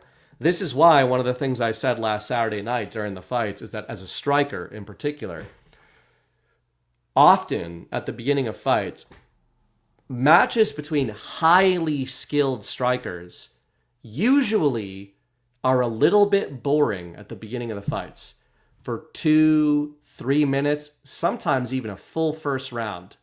There's not a lot happening. Maybe a guy pops a couple jabs, maybe one hit, maybe one strike gets through pretty clean.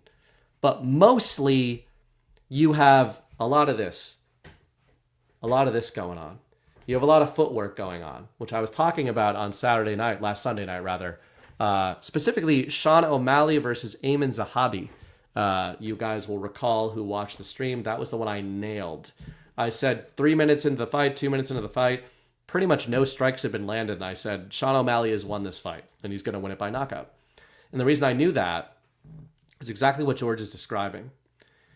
When those two guys were moving around, Sean O'Malley was changing his stances. He was putting his right foot forward. He was putting his left foot forward. He was throwing fake jabs. He was throwing fake leg kicks. He was half committing to everything he was doing. And Ayman Zahabi was reacting to everything O'Malley was doing. Every time O'Malley would change his stance, Zahabi would move backwards.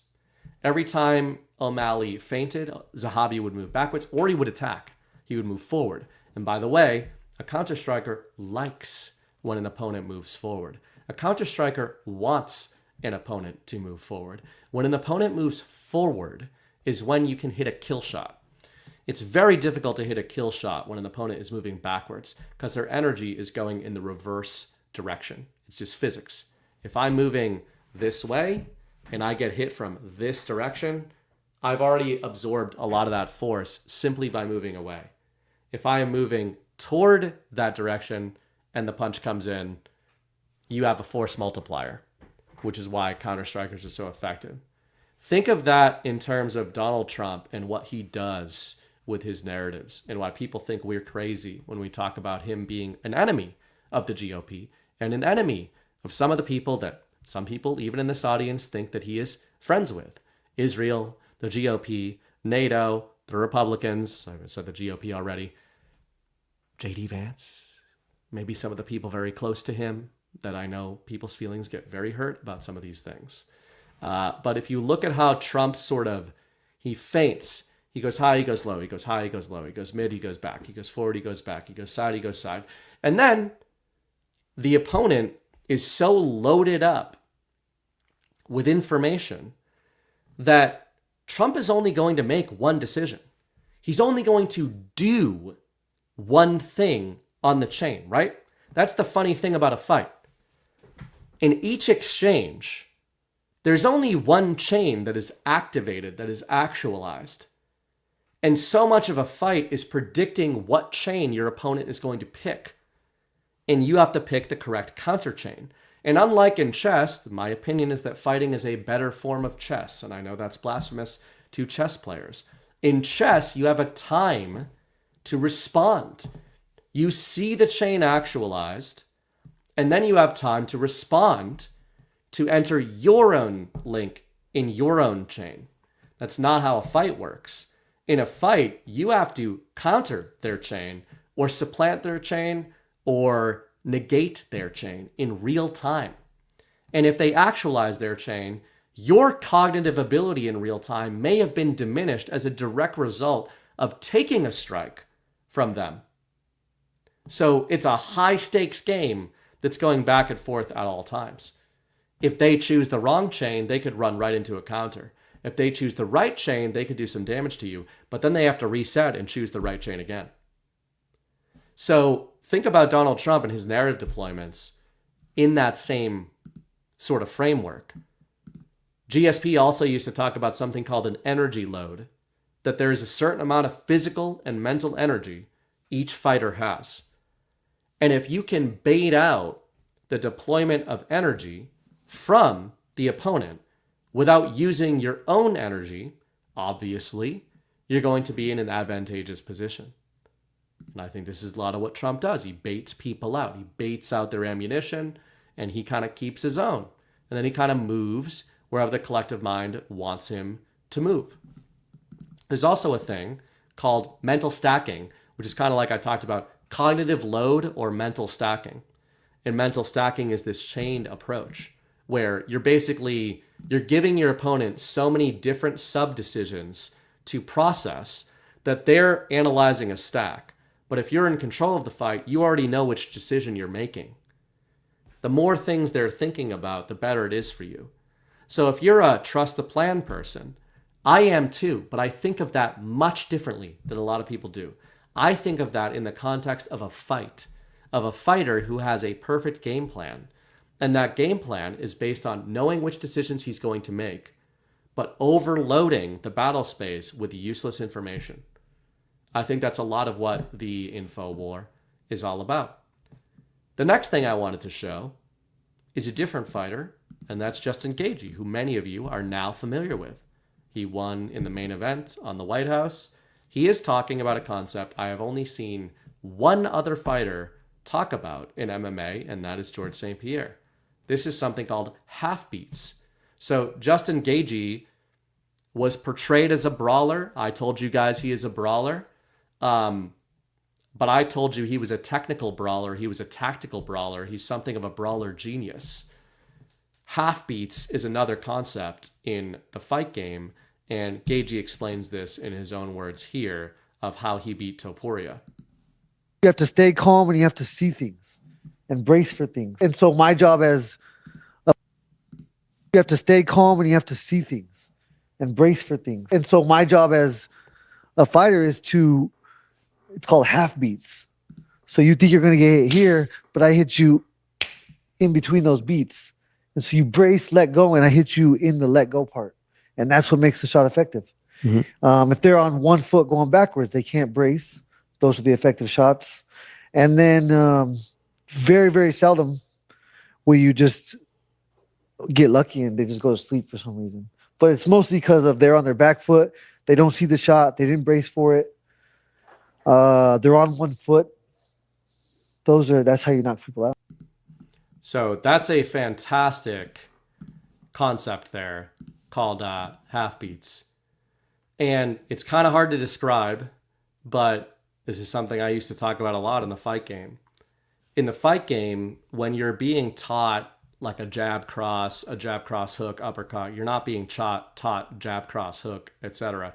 You're usually being taught in numbers. So it's 1 2 3, 2 3 2, 3 2 3, 4 4 1, 1 1 4. You throw a 5 in, you throw a 6 in, like that's when you start getting into mixing in kicks, etc. but you're being taught in number calibrations, basically. And you start to learn that the counter to a 1 is a 2, and the counter to a 2 is a 1, 2. And the counter to a fake 1 is a 2, and the counter to a fake 2 is a 1, and the counter to a fake 3 is a 4, etc. So you start to think in these number games.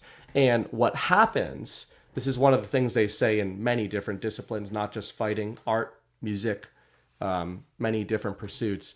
You got to learn the rules to break the rules, right? So in fighting, it's the same kind of concept. Once you learn beats, they call those beats. So a 1, 2, 3, a 1 is a jab, a 2 is a cross, a 3 is a hook, a 4 is an uppercut. The problem with that approach is that everybody's learning that approach, right? So if you go into a boxing ring with another guy who's thinking in beats, then it's just about who's faster and stronger, which is how most people think fights are being contested. Who's faster, who's stronger. That is how most fights are being contested at the lower levels. Somebody has a good cross, a good jab, good cross, good hook, good uppercut. Maybe they have good 2 out of those 4. Who's faster, who's stronger, that's who's going to win most fights on the low level. It's not who's going to win most fights at the high level. When you're training, you get into a rhythm of combat, and the rhythm on the bags, on the mitts, in sparring tends to be 1, 1, 1, 2, 1, 1, 2, 1, 1, 2, 3, 3, 4, 3, 4, 4, 3, 1, 1, 2, 3. You start to think in these rhythms, right? The masterful strikers, they do what's called pattern breaking, where they will hit you with a 1, 2, 3, 1, 1, 2, 1, 1, 2, 1, 1, 2, 1, 1, 2, 3, 3, 4, 3, 4, 3, 3.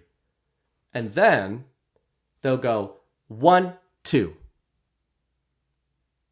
1, 2. 1, 3. And it's a little subtle, but that's what Gaethje's talking about. So Gaethje was nailing Ilia Topuria in that fight. Ilia Topuria is a masterful striker. Masterful. But he's extremely rhythmic. And what Gaethje figured out was that Topuria is thinking in rhythm. He's thinking in perfect rhythm.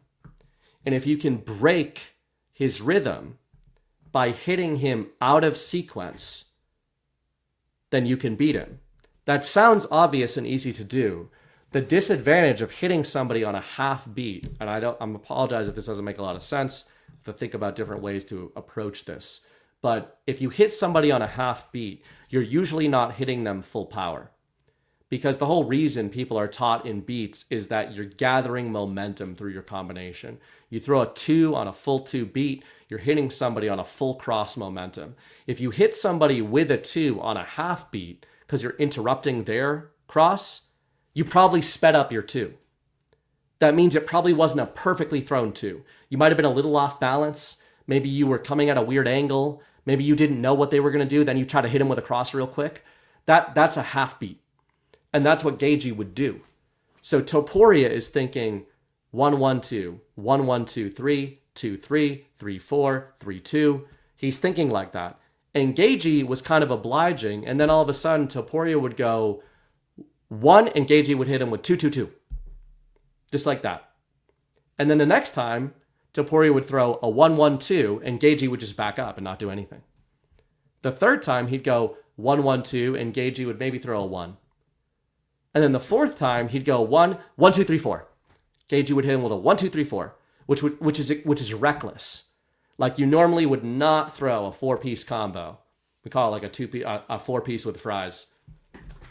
You don't throw people with a 4-piece or a 6-piece unless you've got them on ice skates, unless they're out. Like they're out on their feet, you're ready to cash in. That's when you hit them with a 6-piece. But Gaethje will hit you with a 6-piece after you throw a 1. But he'll only do that in the third round. And I know this is all fight stuff, but if you think about this through the context of 5th generation information war, I think that's what Trump does a lot of the time. Right now, I'm thinking of this through the concept of not Iran, shockingly, but the GOP. I think Trump has baited a lot of stuff out there. And right now you've got the GOP feeling good. They've been bouncing around the cage. They've been in here a year and a half through Trump's term. Trump's looking a little weak. He's looking a little gassed. He's looking a little tired. We got him. We can get him on energy prices. We can get him on, adventurism in the Middle East. We can get him on this and that. We can get him on, all these different scandals. Maybe we start going in. Maybe we get into the pocket. And then Trump can hit him on half beats. So often, I think this is what Trump does, where he sets a certain rhythm and then he breaks it. He breaks a pattern. He breaks a rhythm. So another first principle. Last one by a guy who's not popular, but Jon Jones, one of the GOATs. This is another little concept. Cross setup into a spinning back elbow. Lands all the time. I'm gonna throw my cross not directly at the target, but a little bit to the left of the target. Instead of throwing a standard right cross right here, I'm gonna throw my right cross here. Slightly to the left. He probably will figure that you missed, not knowing that you're actually setting him up. Right cross. Next time the opponent's expecting the right cross, I go here, boom. I'm gonna show you guys a move So watch this again. And think about Donnie. today. Right cross setup into a spinning back elbow. Lands all the time. I'm gonna throw my cross not directly at the target, but a little bit to the left of the target. Instead of throwing a standard right cross right here, I'm gonna throw my right cross here. Slightly to the left. He probably will figure that you missed, not knowing that you're actually setting him up. Right cross. Next time the opponent's expecting the right cross, I go here, boom. I'm gonna show you guys a move today. That, I think, is one. Remove myself from my own show. That's one of the major things I think Trump does. That's a pattern break, but it's also a disguise. It's a mirage. You might call it miraging in the fight world. Trump is pretending to miss to set somebody up. But the key to that is you need to land a right cross first. You can't just fake a bunch of right crosses with a skilled opponent. A skilled striker is going to be like, you haven't hit me with one of those fucking right crosses. I'm not going to react to it, right? If I'm in a fight and you don't hit me with something, I'm not going to react to anything you're throwing. That's novice shit. Once you've been in a lot of fights, you don't react to strikes that are coming in. You do, however, react to strikes coming in if one of them breaks your nose. So if somebody cracks your nose with a right cross, the next time they show a right cross and their shoulder dips, you're going to flinch back, or you're going to counter a right cross. And if you counter a right cross with a left hook, which might be one of the ways you do that, you might do a step back 3, a step back left hook. If Jon Jones is missing the right cross on purpose, he's going to turn that into a spinning elbow, which a left hook is not going to stop. And you're going to get cracked. So there's a lot of these sort of principles in the fight game that if you apply them to some of the things Trump does, I think you start to put this mesh together. GSP talked about neural fatigue, overloading. Trump loads the battle space. He floods the zone with useless information. All these different scandals. He's supposedly fighting a war in the Middle East while he's like arguing about the reflecting pool in DC. Just information everywhere. The media doesn't know what the fuck to do with this guy. Neural fatigue. But Trump knows what he is actually focusing on. They don't know what he is focusing on. Justin Gaethje, half beats. Trump sets a rhythm. The war is on, the war is off. The war is on Monday, the war is off on Friday, the war is off on Monday, the war is on Friday. For 3 months, he does this. 1, 2, 1, 2, 3, 2, 3, 1, 2, 3, 1, 2, 3, 3, 2, 1, 3, 2. Goes back and forth, back and forth, back and forth, back and forth, back and forth, back and forth. Oh, war's over. Half beat. 1, 1. 1, 1. Half beat. War's over. The media is so discombobulated. The mindscape is so discombobulated. We are so discombobulated. We have no fucking idea if the war is over. None. And if you think you have an idea, you're a fucking liar. Or you're an idiot. I've written a novel worth of words for 90 days on whether or not the war is real or not, and I can't tell you with a shred of confidence what is going on in Iran. And yet I still think it's worth analyzing from a principles basis. And I think it's par for the course. I think it's part of the method to the madness of what Trump does. The battle space has no idea what he is doing. They have no idea what deals are already done. They have no idea, most importantly, on the timing of when things are or are not done. And if you're a JD Vance maximalist and you think that JD Vance is coming off good right now because podcasters on YouTube are telling you he's coming off good, that guy doesn't know what is going on right now. If you want to watch a clip from JD in Switzerland and you think he knows what's going on when he's talking to the media or Aragchi or Pezeshkian or anybody involved with the Iran negotiations, JD has no idea what Donald Trump has negotiated. He has no idea what's going on. He is not a part of these negotiations. He is being paraded out there as part of a humiliation ritual. That's what's going on, in my opinion. He can't even answer media questions when they ask him about the deal because he's not read in on what the deal is. Which is fine. Trump knows what the deal is. Iran knows what the deal is. And what they're doing right now, they hit everybody with a half beat. They hit the media with a half beat. They hit Israel with a half beat. They flooded the zone with so much useless information that none of their enemies know which information to process. And then with Jon Jones' point at the end there, the miraging. When Trump seems like he's going to hit you with a right, he hits you with a left. When he seems like he's going to hit you with a left, he hits you with a right. Has he landed that spinning back elbow yet? I don't know. I don't know how you describe that. Who is the war really against? You know, Ghost has been advancing the idea that it may not be Iran that's being isolated. It could be Israel that's being isolated. So there's many different ways to process this and look at it. But there's just some interesting first principles from fighting. Some meatheads like me don't just like it because it's, you know, exciting and violent. I actually think that there is quite a bit to it from a principles basis. My son is inchworming around his entire crib, but he seems to know what he's doing. He's fully asleep while being entirely mobile. Savage. Okay. Anyway, random rant. Maybe I'll do all that again in a few weeks, but you guys can pretend I didn't say it tonight. All right, let me grab some rants, then get out of here. Tom Terrific 54 for the cause, $25. Thank you, Tom. Appreciate that. DP Patriot sent over 5 gifted subs, according to Sass Spragg, Diane Laporte Clump, Hatchbrew, Michelle Harkawi, and Old Checkerboard Vans. All got some Badlands subs. So, yeah, thank you, D Patriot. Artsy Joanne, fabulous discussions as always. Thank you, and God bless. Thank you, Artsy Joe.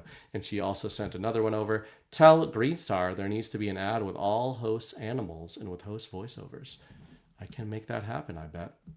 I don't know if I'm going to see him in Deadwood. I think I am going to see him in Deadwood. So that should be fun. And speaking of, I hope I will see a bunch of you in Deadwood in just a few days. I'm going up there on Wednesday. I have an insane week. In just a few hours, I need to go to the mechanic because somebody fucked up my brake job. Faulty brake lines. That's how the deep state's trying to get your boy these days. So I hope you guys are now half beats and neural fatigue savages. Happy Father's Day to all the dads out there. And I don't know what else is going on. Try not to take it too seriously. It's all good stuff. By the way, my own thing, I don't know if I'll get anything written this week, but today I had a big long form come out that I think some of you might enjoy. Go to burningbright.substack.com. All my work over there is free. If you want to support me over there, you can sign up for a paid subscription or send me a coffee donation. It's very appreciated for those of you who do. I came out with a feature today that I worked on last week. Total Victory. How Trump waged a fake war in order to stop a real one. Kind of a follow-up to a lot of the Iran stuff. I do not think that story is over, but this can still act as a little bit of a coda, and you guys might enjoy it. So enjoy that. burningbright.substack.com. Otherwise, I will see a bunch of you in Deadwood. I will see a bunch of you virtually in Deadwood. And maybe Trump will stop by. Who knows? Probably not, but you just never know with these things. Otherwise, as I always say, the war is a story. The story is a war. Act accordingly. See you in 2 weeks on The Narrative.